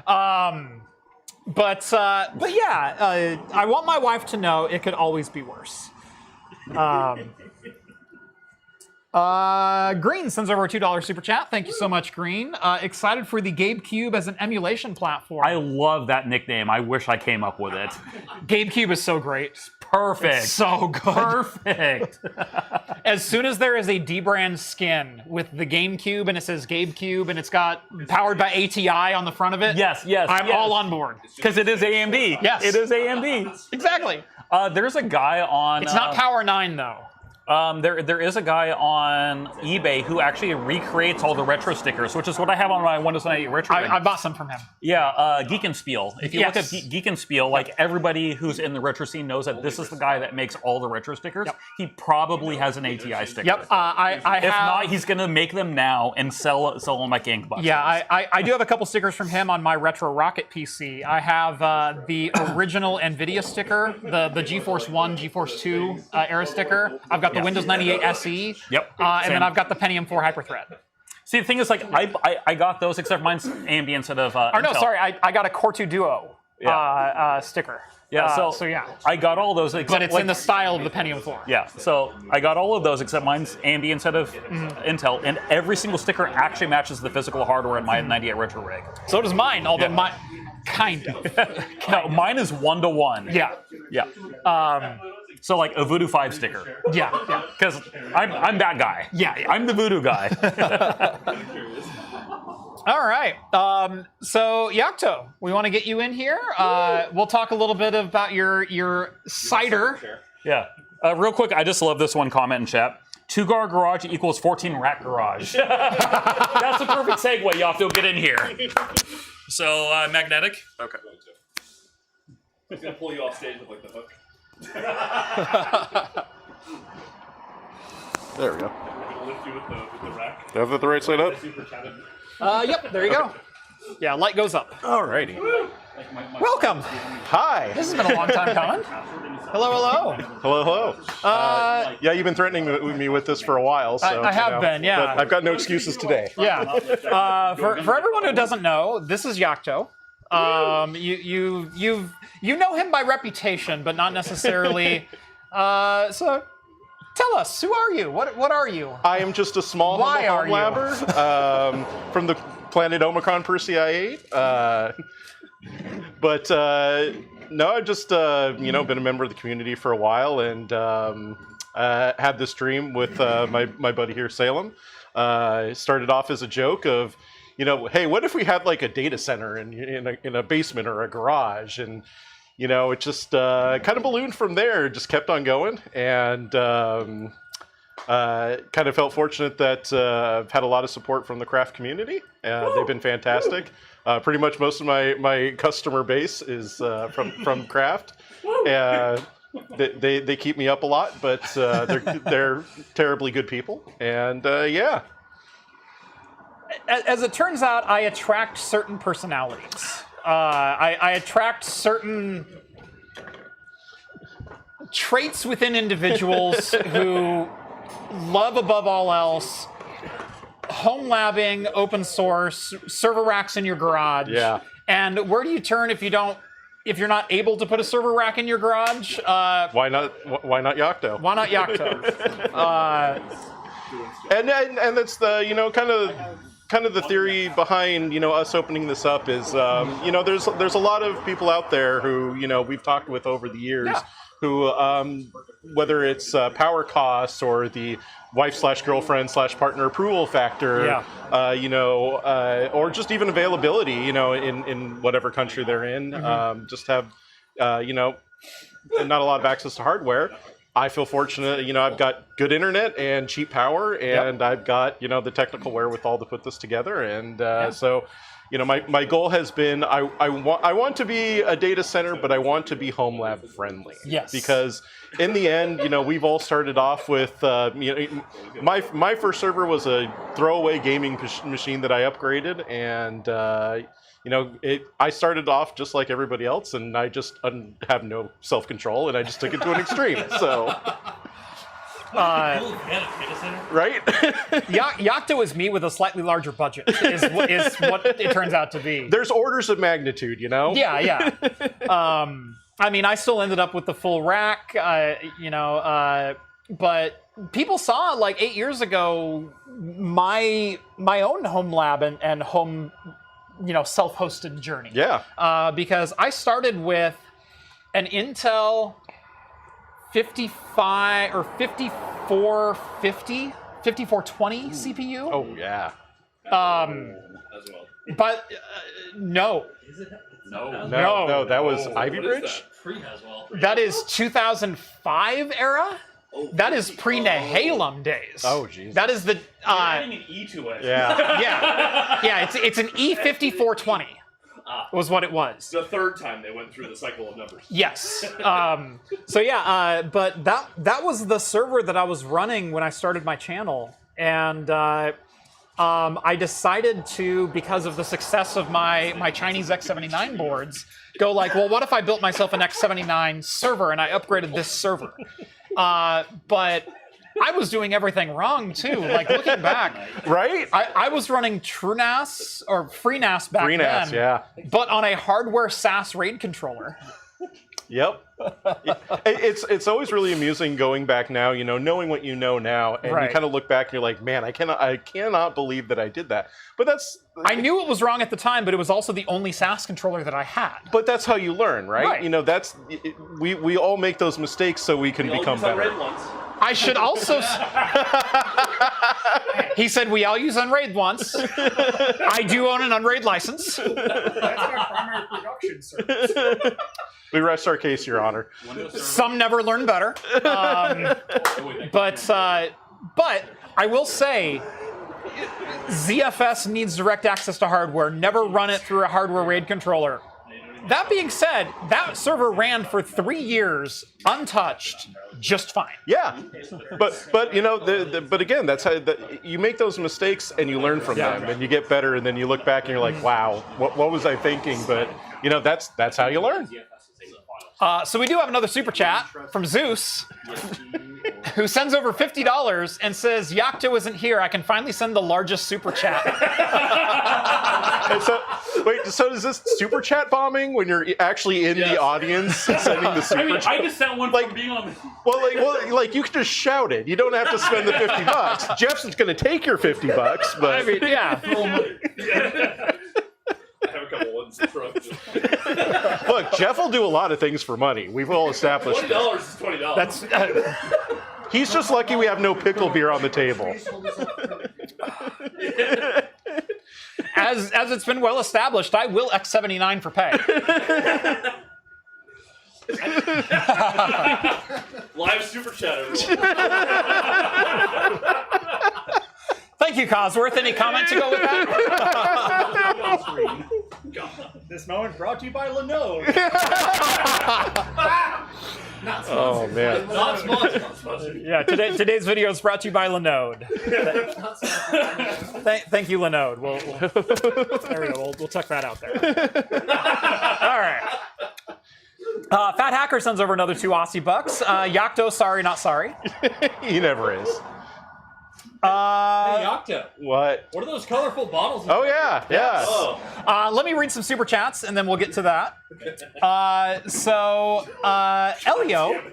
Elio sends over $20 and says, a friend gave me 10 server racks from an ISP that was upgrading. Nice. I am next on the home data center track with 5 gig fiber. Glorious. Some of our people. Yes. Yes. Feel free to reach out in the Discord for advice. I've got 1,000 terrible ideas for you. Yes. 01's next availability zone. Yeah. I mean, New availability zone for 01. If you need somebody to do raised tile floors, Salem will volunteer. I'm in. yes. I'll even build the ladder rack for you. Only a couple ocean. Only a couple. violations. Yeah, exactly. Well, I'm tall enough; they don't count. Right. Yeah. Green sends over another $5. My favorite joke question is, what do you do with your home lab? Wait, you do things with your home lab? What's new in your home lab? My production is everyone else's production. Right. Like that's the whole joy of a data center is, it's everyone else's. Yep. Well, that's just an excuse to spend more on eBay. Some days you pull the wrong cable. Elmo sends over a $50.01 super chat and says, just to one-up Zeus. Elmo, we love you, Elmo. You are the best. Ding, ding, ding, ding, ding, ding. Vince sends over another $10. Thank you so much. Does it count now that I'm not on camera? I'll still read it all the same. So. Red is Awesome sends over $2. $1,000. Ding, ding, winner, yay.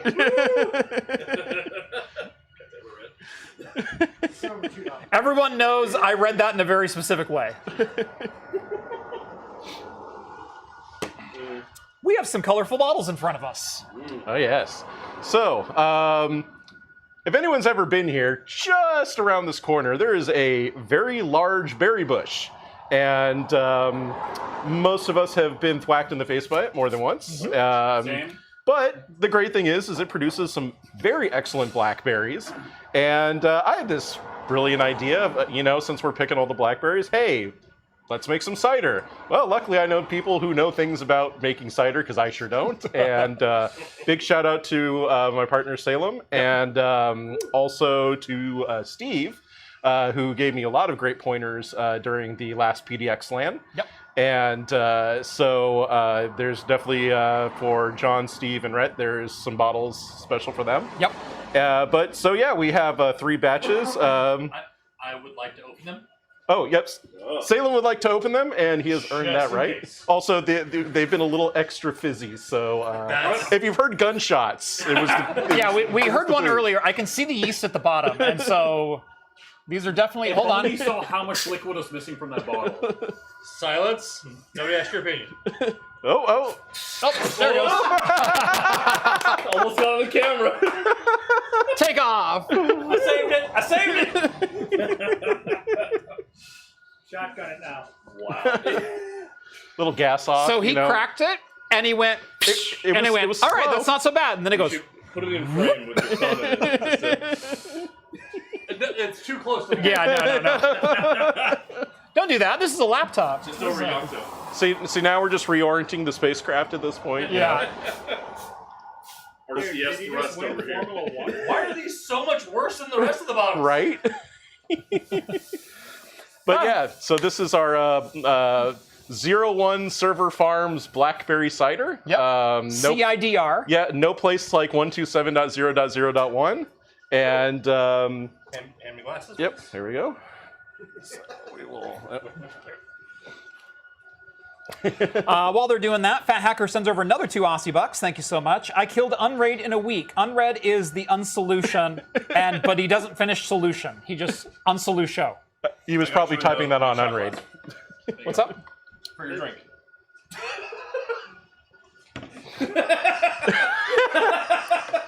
So if anyone doesn't know, that was actually the original power connector on the UPSs that we got. They're actually marine connectors. Yes.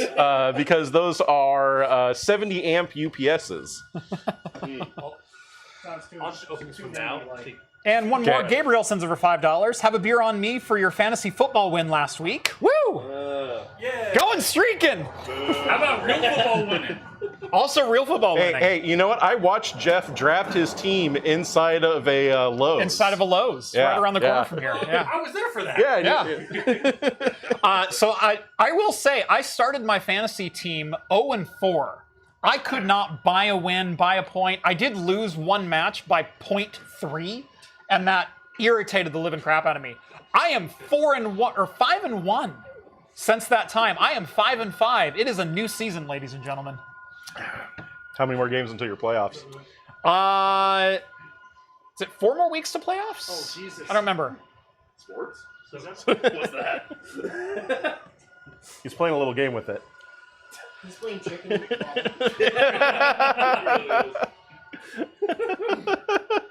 I'm making sure this one doesn't explode. It's okay. You didn't make cider, So- you made ice. So this batch, we have 3 flavors, Yeah. 3 bottles, 3 Yeah, batches. that's what I said. Yeah, we have, now. 3 batches, 2 of the blackberry. One of them, we decided, this is being our first attempt at blackberry cider, we'd do some experimentation.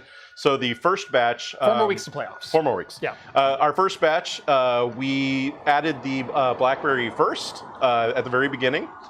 And a little less sugar in this batch, but we put a little bit more sugar into it afterward to back sweeten.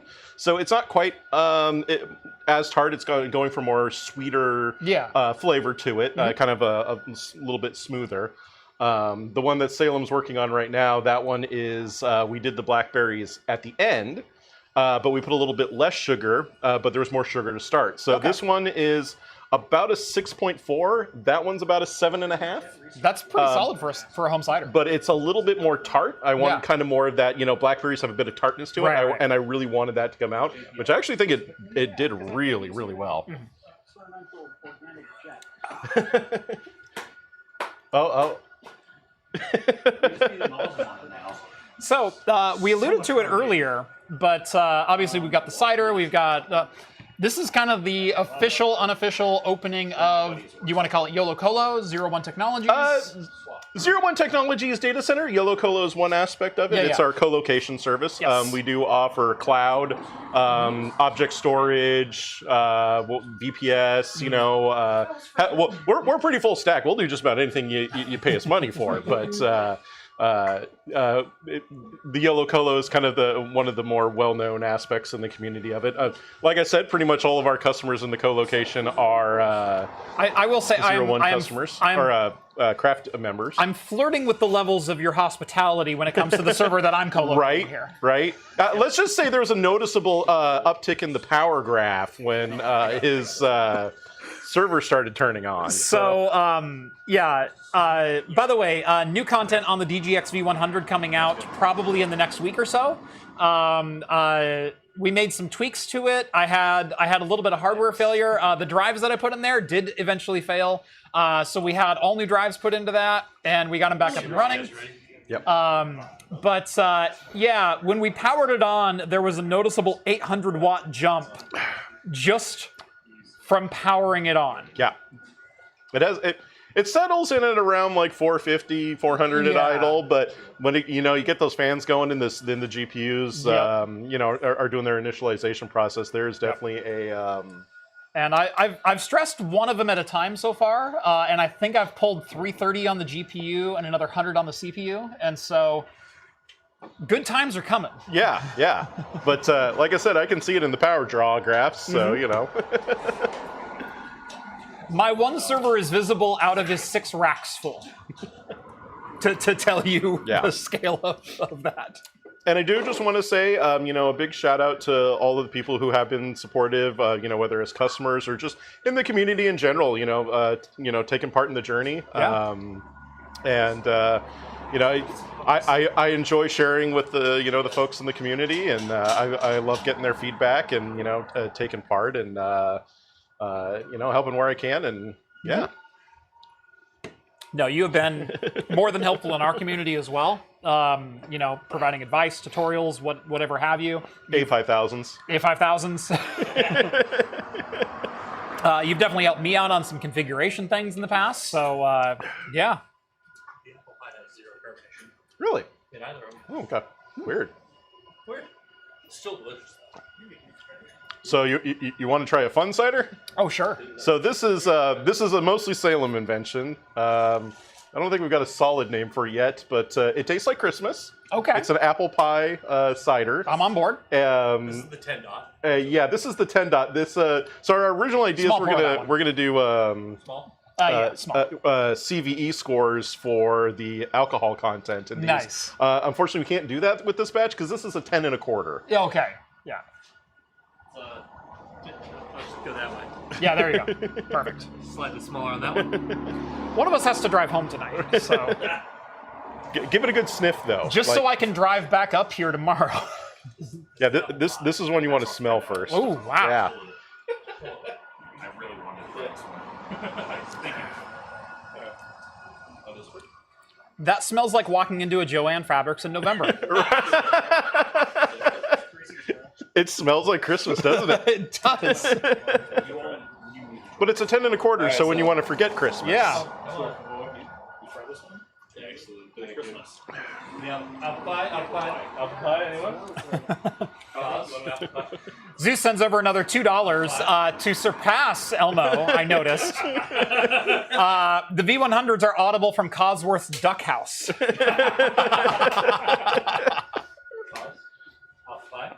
Although, to be fair, so is Codsworth's server. Yeah, like, we're fortunate it's not currently on, Yeah. so, Yes. So Cosworth, another community member here, he's got a 1U. Is it an X79 server?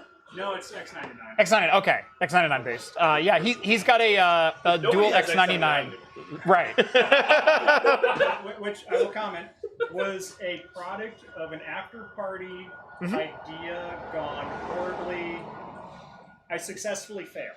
Look, everything about my data center is an after-party idea gone horribly wrong at this point, so. It's the reason we're all here. Sale. I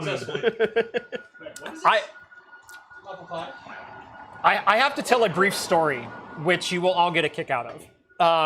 So, OpenVira. I obviously gave an update to OpenVira today. A late update, but an update nonetheless. Shipping is obviously delayed. We're hoping to get shipments out, if you didn't see the video, by February, and that means shipping to Crowd Supply so they can disperse that out.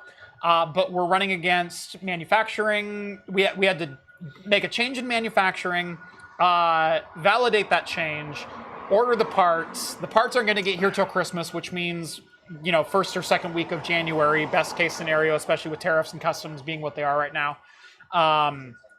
Hopefully we'll ship early February. But the developer for OpenViro, long time supporter of the channel. I met him many years ago, and he's actually a mod of the Discord server named IDProm. Fantastic guy. One of my first ideas for him, because he does a lot of microcontroller bespoke device development for his day job. I wanted him to build me a breathalyzer that wouldn't let me on eBay if my ABV was above a certain amount. I asked him to build me that. He is also Because of all of you. Reasonable. We apologize for nothing. Yeah. That was his first contracted build, was build me a breathalyzer that will not let me on eBay. ID was actually the first person to put equipment into the rack. Yeah, also, So, yes. yeah. Yeah. The first Colo customer. Yeah. Yeah. He YOLO'd. He YOLO'd before everyone else. Yep. Cheers to ID. Cheers to ID, yes. That is a true story, by the way. So, how's the apple pie? Is it Christmassy enough for you? It is definitely Christmassy. This is Christmas. Yeah. That's also the over 10%. Mm-hmm. Whoa. The other ones are in the proper 6% range. The regret drinks. Elmo with a $2.01 super chat just to be petty. Petty. Get that up? Yeah. I'll yell at him when I'm on. And you still have the one more you can discuss if you want. Absolutely. Also, I just want to say that I did wear this shirt just for you. I saw the Oxide Computing shirt. I did see that. So Yakto and I, we went down to GTC this last year in March. And while we were in town, we got a tour of Oxide Computing.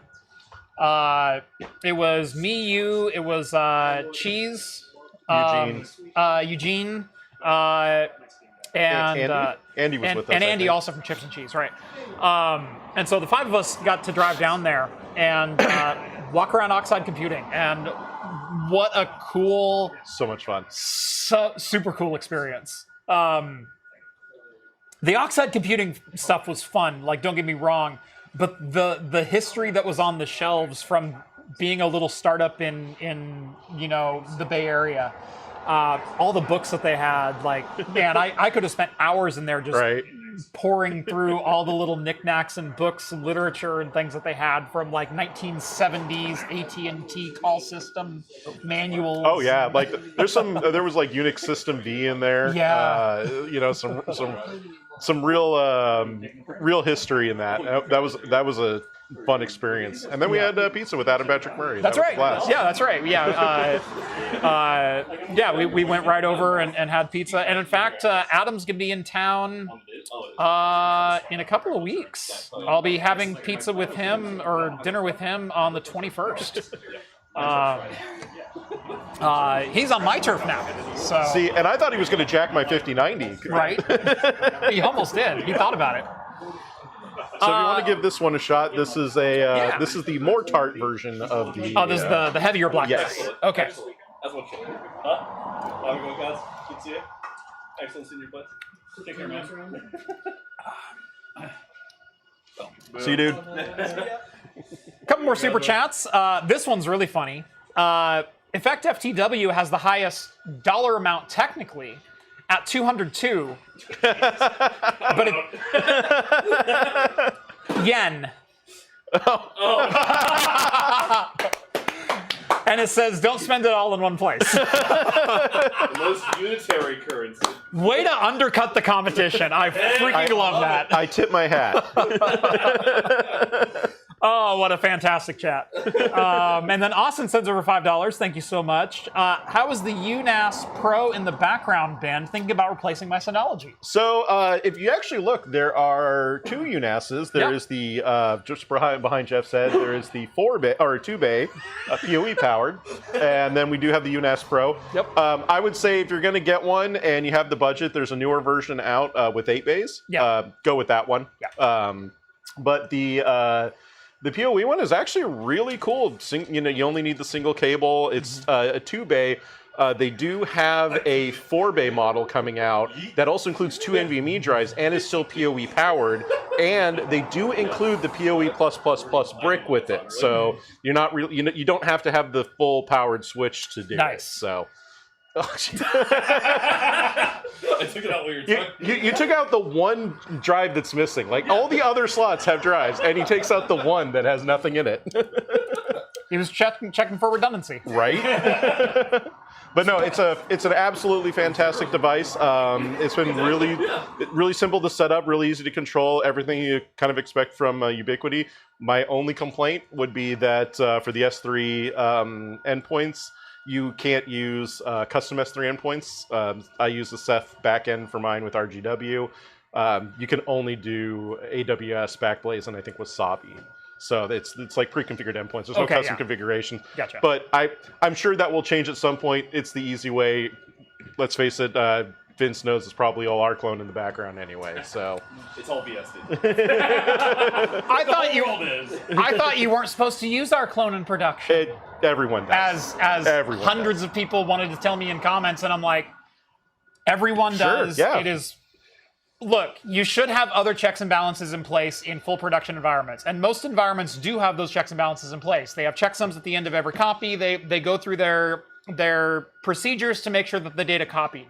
In my environment, there's no other users other than me who are changing data outside of the backup window. Yep. Which means there's no risk of data changing during a backup and missing it and then not being part of that checksum. Yep. I back up my servers at 2 in the morning. You're also buying stuff on eBay too. He's got you there. This is true. There's also a lot of cider inside you. Friends don't let friends drink and back up. That's right. RMRF what? And I guess last but not least, do we want to get Homelab Hazards in on this one? Yeah, absolutely. Yeah! Oh, yeah. All right. The fledgling YouTuber. Our very special guest. Excellent. Emphasis on special video. Very special. YouTuber. All right. Does this technically make this his first video? This is my, technically. So, I want to ask you a question. So starting up, I shot my first video and published it, and then I made graphics for my channel. Which did you do first? Well, so because I made mine after 2022, I asked ChatGPT what's a good example of an icon. Okay. And then I created my icon based on how bad the output that it gave was. Yes. So that's how I made it. I haven't posted any videos yet. I've recorded them. I've terrorized everyone in this room with the images of those videos. Yes, you have. I'm currently making it's Homelab Hazards for a reason. We create hazards. I'm mostly you mostly start fires. Yeah, true. Yeah. What's his shirt say? Oh yeah. Speaking of which, going to Ellensburg, Washington. Oh, there you go. Got Filter's this guy. Irish Death. Yeah, Irish Death. Had to get some representation out here. Yep. Mostly because Yocto forced us all to clean his garage. Oh. Holy shit! Well, that's okay. Mostly because Yocto bullied us into cleaning his garage before this. Yes. So we all had. I got pretty sweaty and had to change shirts, so I'm wearing this. I think that was on purpose, by the way. Oh no, I know. Oh no, I'm aware. That's okay. How could you? There we go. But anyway, this is technically my first appearance, and cider's already been spilled on me. So. That's right. So Yeah. Hazard comes with you. Yeah. Is it a DNS issue? I don't know. It's technically, whatever. It's Anyway, DNS. but Jeff, I wanted to ask you one thing. Now that I'm on the show, Ooh. what's your opinion on the BC250 that I bullied you into buying? Oh yeah. Now that it's popular, now that everyone knows about the BC250, Right. I thought that was some super rare system that used. Yeah. I've owned 24 of them. They're not that rare. 24 systems? 24 nodes. Oh, okay. Yeah. Well, I bought a full node. Yeah. And that node actually lives here now.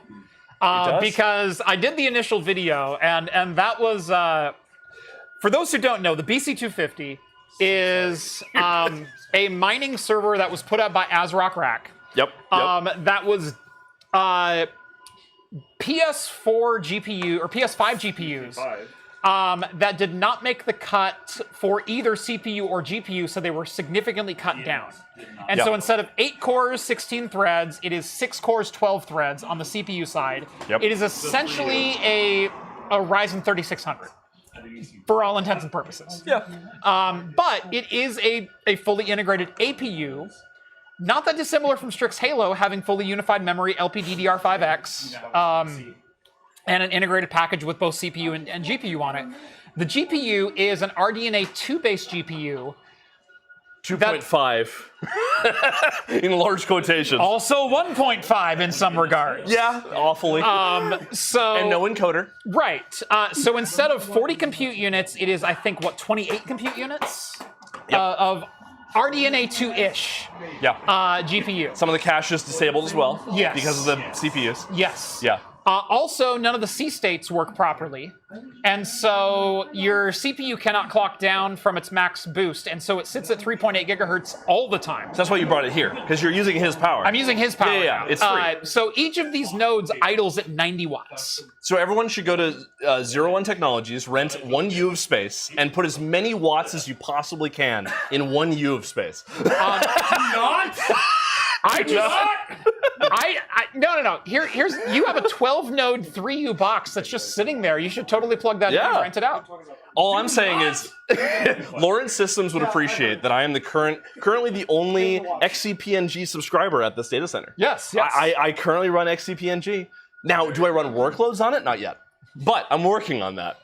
Over time, I have to translate from Proxmox. Yeah. But anyway, So but the BC250 is incredible because there's a huge community around it. And the way that I know there's a huge community is once someone shoves it in an iMac, you know it's good. Yes. And when I went to Whaleland recently, hosted by LTT, someone put one in an iMac. Yeah. And it was great. It was fantastic. 16 gigs of memory, and you have 12 of them, and yet I have seen no more craft computing videos about the BC250. There's a reason for that, and it's because I have very specific use criteria for that server. It is a 12-node server. I could, in theory, put 12 people with keyboards and monitors surrounding this box and game. It is a LAN party in a box, and it does work. It will raster games now, provided you use very specific kernels, very specific driver packages, very specific cursed driver installs. That's fine.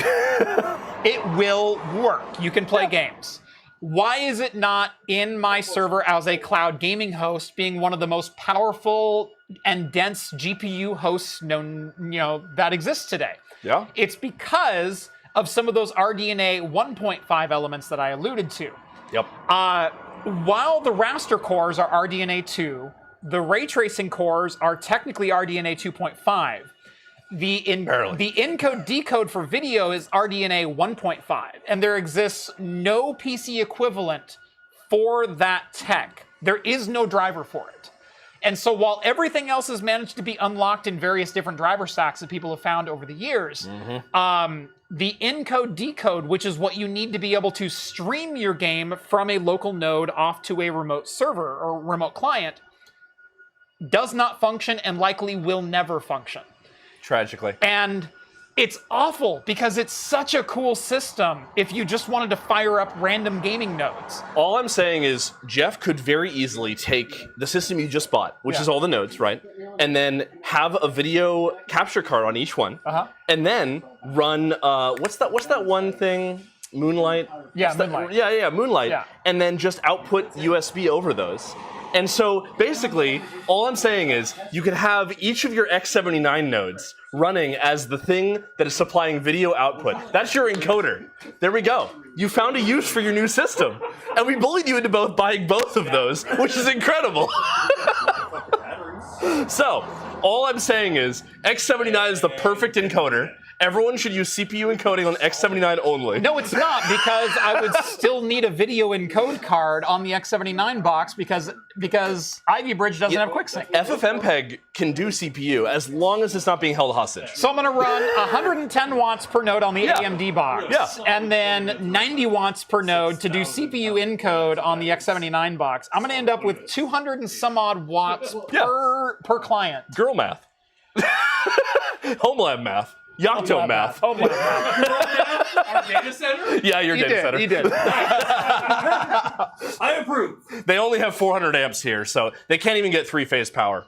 Lame. Wow. Yeah. Throw us out there like that. Yeah. I know. Yeah, they're 400 amp, but they're single phase here. Tragic. Do we? Oh, he already poured one out. Sorry. You already poured one out on me. The guy who opened the ciders can't handle his cider. That's all I'm saying. But yeah, no. BC250 is so. Let me tell you a story, Jeff, that I experienced recently. Oh no. So I 3D printed this amazing case. There's an incredible community around the BC250, which is what I love because I bullied Jeff into getting it before that community existed. So he bought it when literally you could do nothing on it. All you could do was the CPU. Right. And it was worthless because it was like 300 watts. You couldn't even split the memory, so it was an 8 gig node at that. And since then, people have done a lot of work. Yeah. They've also made incredible 3D printed cases. Yeah. However, they don't know about the tolerances of different 3D printers. Yeah. So I printed out this incredible case for BC250s for one of the nodes, right? And the node, I put it together. I'm like, oh, this is great. But I put in a cooler that didn't have any CPU cooler on it. So I was like, oh, I'll just put a node in there for testing. And I couldn't get it apart. It wouldn't come apart because of the tolerances. Yeah. So tragically, I had to take a sledgehammer to my BC250 because that was the only way to get it apart. Yeah. The 3D print came apart really nicely. Yeah. So did the M.2 socket. It came off too. So I now have a 11 node BC250 cluster. So. And this is why you'll likely never see the BC250 in my...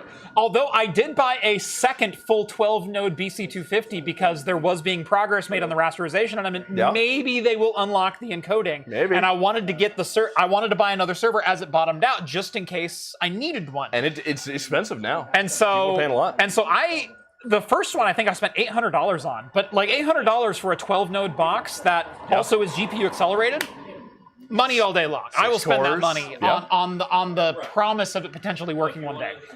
I think I spent $299 on my second box. And now it's 150 per node? Yeah, it's back up to like $1,500 if you want the full 12-node server.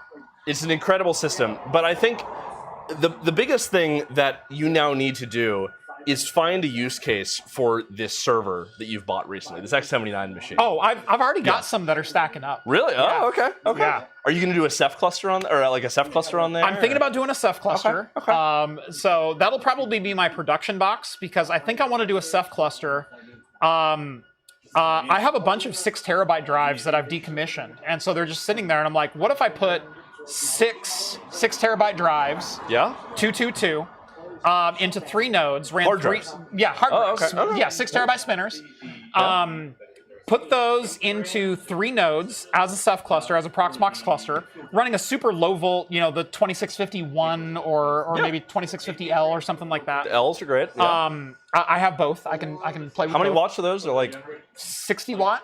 Okay. Yeah. So. But throw my Plex server at that. Yeah. Put a P4 in each of those, so all of them have encoding, so they're also all redundant. So if one goes down, Plex moves on to the other, still has encoding, everyone's happy. There you go. Yeah. I still think you should run AVX 512 workloads on these. I think that'd be great. just really make Intel suffer because What is this? What is this? A modern Intel box? Oh wait, those don't do that either. Yeah, true. If you want an additional 20 watts, then maybe they can do it. But yeah. Read the comment from Jay right there. What did he say? Save the village by burning it. Yeah, No, I think a Ceph cluster on those would be incredible because those I think micro clouds are becoming such a thing. Yeah. Which is incredible the BC250 is not really a microcloud, but the microcloud you bought is going to be really powerful. The BC250 is a microcloud in concept, and in fact, my original thought was, well, even if I can't get the GPU acceleration to work, a 12-node, 6-core box that's Zen 2 is incredibly powerful. Yeah. And man, if those were they idle at 90, I'm out. Yeah. But if they idled at 15, are you kidding me? I'd be running that today for all of my services. Now, Jeff, the question is, you have this incredible power consumption. You have all these nodes, right? Which is great. Yeah. What's the average Cinebench score of a modern single-threaded CPU? Just one thread of a modern CPU. Between 275 and 315. Okay, that's pretty good, right? That's single core, single Cinebench. Speaking Cinebench R15. Yeah. I don't know the R23 offhand, but modern Cinebench. Yeah. What did your incredible system get? Per core. Which one are we talking? The X79 box? Yeah. The microcloud. Yeah, the microcloud. The 2650 got a 108. Okay. Half. Yeah. The 1620 V2, which came in all of the nodes because it's cheaper than a CPU socket cover. Terrifying. That scored a 132. Okay. So respectable. Yeah. It's pretty good. The 2651 V2, which is the 12-core, 1.8 gigahertz, 62 watt, that scored a 65. So, in terms of power consumption per Cinebench unit, what are we talking here? I'd have to do some more math. Okay, but what I'm saying is the BC250 is still more efficient. Not at 90 watts idle, it's not. Not at 99% idle. But if your workload is exclusively running Cinebench over and over again, you're making money using the BC250. That's what I'm saying. And incredibly, the BC250 has a 2.0 PCIe 2.0 Hold on, by no. 2. Or are you calculating this? Oh, have you done the math on this? I ran Cinebench on the BC250. Oh no. I have the number. My bluff is being called. I'm being destroyed. Here's my script for the BC250. Oh wow. Oh, you ran Cinebench 15? Cinebench R15. Well, it's been a great show, you guys. I'm gonna step. It's been incredible being on the show. Did it get better? Quoting verbatim, I ran a quick benchmark in Cinebench R15 when I had Windows installed, and peak power, just stressing out the CPU, was 166 watts. Yeah. Mind you, I believe. What? Oh God. I don't think I don't think I showed the score there. Hold on. Was that including the fan? That was with the fan running, of course. I'm gonna dox you slightly. You have what could go wrong as a file on your drive. That's the name of that script. Oh, wow. Is that how you think of the... It is inside my ASRock BC250 folder, and the name of the script is What Could Go Wrong. Incredible. Because that's a whole series of videos that I've done. I see. So is that what you call your expensive idea shills in public? No. What Could Go Wrong is ideas with best intentions. And so I think this will work, and when it comes... I didn't see like the deal-breaking caveat that came with it, like 90-watt idle power consumption. You assume the intentions were good, but we also bullied you into spending several $100s. You also bullied me repeatedly into spending several $100s. Repeatedly, twice, incredibly. Did I record? I don't have access to my machine at home right now, but I know I have the BC250 Cinebench score recorded. I'm curious what it was. Yeah. Did I show it on... While you're finding this, don't worry, I'll advertise the BC250 better for the audience. Yeah. So the BC250 has a PCIe by 2.0, because it's cheaper, by 2 lane for M.2, which means you can run almost an entire 10 gig NIC off of that, which means... Ish, 8 gig-ish. But that means you can Ceph cluster them. And what I think Jeff should do is make a Ceph cluster video. Oh God, no. Now, first he has to figure out why it crashes every time you boot it up with a 10 gig NIC connected to the M.2 drive, which I'm trying to figure out. But I'm not going to tell Jeff my findings because I think he should figure it out. I'm kind of surprised you don't know that already. Seeing as how you have an affinity for putting 10 gig NICs into M.2 slots. Getting a black screen every time does not mean you're learning a lot about what you're doing. Right. So when it boots up and nothing happens, you don't learn a huge amount. Are you going through your video track? I am. I'm looking for the Cinebench score. Wow. Incredible. Yeah, but again, I think that if you took out half the BC250s, right, and you replaced one of the BC250s with a 10 gig NIC each, you'd have 6 10 gig NICs, 6 BC250s. You'd have an incredible Proxmox cluster. That's all I'm saying. Look, if someone made a BC250 form factor server, I think it's a great form factor server. Yeah. It's a vertical load PCI Express slot. That's where all your power comes from. Yep. It's like a curse. There's no data being transferred other than the fan PWM speed, which is great. If you set me up with a multi-node system with a 7840U on it, yeah, I'm on board. Yeah, that'd be incredible. I will buy a 12-node box of that. Not BC250s though. Not BC250. Why not? You already have 2. What's that third? I want little things like official C states and actual PCI Express lanes. PCI Express lanes are subjective. You can turn any PCI Express lane into any other PCI Express lane. It just depends on how you power it. That's all I'm saying. You know? That's all I'm saying. It can work. But yeah, that's the beauty of the BC250. It's an incredible system. I think you all should get one, at least one node. And then you should deploy them at 01's data center. Yes. Yes. That is solid advice. So I'm going to call out Salem only because he spilled a drink on me earlier. But one of my favorite things of this data center, I know how much you love this data center, yeah. And you were actually using your system at the time. I don't know if they told you about it. Did they tell you about why it went down? Yes. They did? Okay. Yes. Because Salem was like... So I was in the middle of benchmarking my V100 system. Yeah. We had gotten it back up and running. Like I said, I did a full SSD replacement on it. We got 8 brand new SSDs installed into it. And I'm like, all right, it's time to finally start benchmarking the system. Let's get Proxmox installed. Let's get it running. I started running through a benchmark, and I did something to the box. I sent a load to it, and then all of a sudden my IPMI goes dark. Or no. First my remote console goes dark, and I went, oh, well that sucks. And then my IPMI console goes dark, and I went, how hard did I just brick this box that the IPMI is no longer responding? Yeah. Little did he know, I had just driven down here. And I was here, and this isn't actually my fault, despite what the audience may say. Nothing ever is. No. Not my fault. However, they barely got in the frame. This wasn't my fault. Leading with that is not. Yeah. So, our good friend Salem here he had his best of intentions. He said, this switch isn't redundant. And I'm like, that's crazy. Yeah, that's crazy. I wish this switch was redundant. So he's like, okay, let me figure out where this cable's going to, and I'll jiggle it from this side, and then you go over there. And I'm like, okay. And then we discover that Yocto, the previous person on this stream, had connected 2 C14 to C13 power cables in series, and they don't connect very well. Yeah. So it popped out. That's a Zeus level move, if I'm being honest. That is, yeah. No. I'd have at least 3. It's not enough of a fire hazard unless there's 3 connectors involved. You see the cable I'm waiting with? Yeah. The cable? Oh yeah, I see it. It's unplugged. Yeah, so it unplugged. And this is after Salem had been saying how important it was to have redundancy on all our switches. Yeah. And that there wasn't redundancy on this one switch. Yeah. That you happen to be connected By to. the way, top of rack switch, because I'm also on the 40 gig ports. Yeah.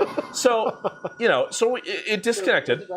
And the first reaction from our excellent data center host here was not message customers, anything like that. It was at me, at Salem, at you, I blame me. Yeah. that was what he said. So, it went well. Yeah. But anyway, that's how we lost our glorious switch redundancy. In my defense, I was left unsupervised. Salem says he was left unsupervised. This is true. Yeah, Who that's true. supervises the supervisors? I was I was supervising you. Do not let him supervise the supervisors. I've been told I should not be allowed to be a supervisor. All right, a couple more super chats, and then I think we're going to call this one a night. Yep. Documentation. Novella Hub sends over $2. Are the ciders Trinity Belgium Strawberry ABV levels? No, they are not. People in my community know of Trinity Brewing over in, are they Massachusetts, Rhode Island, something like that. They do a Belgian strawberry ale that is, they claim 17 for ABV. Are they just pouring vodka into it? Basically, yes. Oh, okay. Yeah. I have a can in my fridge right now, actually. Love me some Everclear Yeah. in my drink as an additive. Fat Hacker sends over 2 Aussie bucks. Can I start my rant about P4 drivers now? Absolutely. Maybe we'll pick that up in the after party. Austin sends over $5. Thank you so much, Austin. What kind of Homelab hazards are we talking about? Banana peel and Mario Kart kind of hazards? No, he's more lightning bolt. All I'm saying is, my fiance got a Subaru Solterra recently, which is an EV, and I didn't have enough, what was it, 8.2 cable, Yeah. right? I didn't need the neutral, it's fine, you never need that. So I just ran it to a power box with no neutral. Yeah, exactly, this. So I didn't run a neutral. I ran to ground, I didn't run neutral, but I didn't have enough. So I spliced it, and then I just used some nuts to connect it. But I didn't have anything to hold it onto, so I had a screw up there, but it just kind of fell on the ground. So now whenever I go to my server rack, I have to walk over the 40 amp cable that is actively supplying power to my fiance's car. That's the kind of hazard we're talking. That's actively supplying 9,000 volt or 9,000 watts. Yeah, it's fine. Yeah. It's not that bad. Could be worse. Fine. Yeah. And Elmo sends over another $5.01 super chat. Zeus, you can keep trying, but my antagonizing idea was better. Blade drop. Can you send 2 cents on YouTube? I don't think you can. That doesn't work? No, I think it's minimum 99 cents. Ryan, can you go to the truck and grab me a $1 bill from the... I need to give him a $1 bill just to one-up Elmo. Exactly. Oh, gosh. What has my life become? $20 is $20. You know, fuck you. Credit card. Oh, wow! Don't know where oh, there it is. And the 3 funky numbers on the back are 4s. Today's winning Powerball. Yes. Here you go. This is to one up Elmo. There you go. There All you right. go. Yeah, it's a $70. Elmo, you're 98 cents behind. 98 cents. Wait, how many 1 cents has he sent? Like 4? I think that's his third. Okay. Yeah. Yeah, he's about that. Incredible. Thank you, Ryan.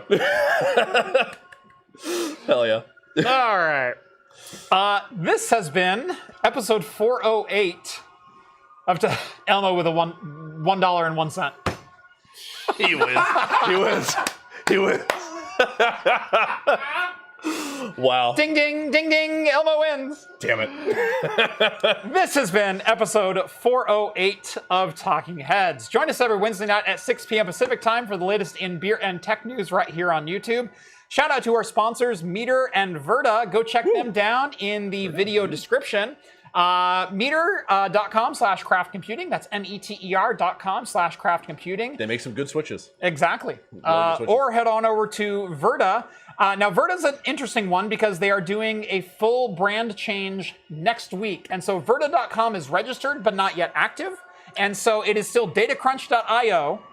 Okay. And then coupon code craftcomputing20. The coupon code is linked down in the video description. They'll forward the URL. On the 17th, you can go to Verta.com and do the same deal. It's the same company. EU GPU data center, fully sustainable power delivery and data privacy, all that jazz. But next week they are Verta.com. But right now it's datacrunch.io. T or D? Data. Verta or Verta? VERDA. Yes. The link is in the description. Yeah, Ryan, you're not watching the stream. I haven't subscribed. You haven't subscribed. No, I haven't Wow. subscribed. Oh, you haven't. Okay. I haven't. That's a reminder, actually, that everyone who's watching this should subscribe right now. Absolutely. Make sure to hit Yeah. that like button. Subscribe to Craft Computing if you haven't done so already. I'm sure you'll be posting some videos eventually. Eventually. Home Lab Hazards. Yeah. We've also got Vince from Circuit Rewind. Check him out at Circuit Rewind on YouTube and social medias. Yocto, you'll catch him at Yocto on a lot of social media or at. Do you guys have an official website up yet? Not yet. Okay. Stay tuned. I will shout out when they get their website up and running. I've been trying to kick his ass for about 6 months, and it hasn't done any good. If Vince from Circuit Rewind stops posting, there's one of two options. One, he forgot to post or he didn't video edit, or two, his house burned down because I actually installed his air conditioning unit. No, 3 is the Mariners won the World Series. Oh, that too. Someone tripped over the fiber line near his house. Right, exactly. Yeah. Yeah, they flipped over a Waymo in celebration.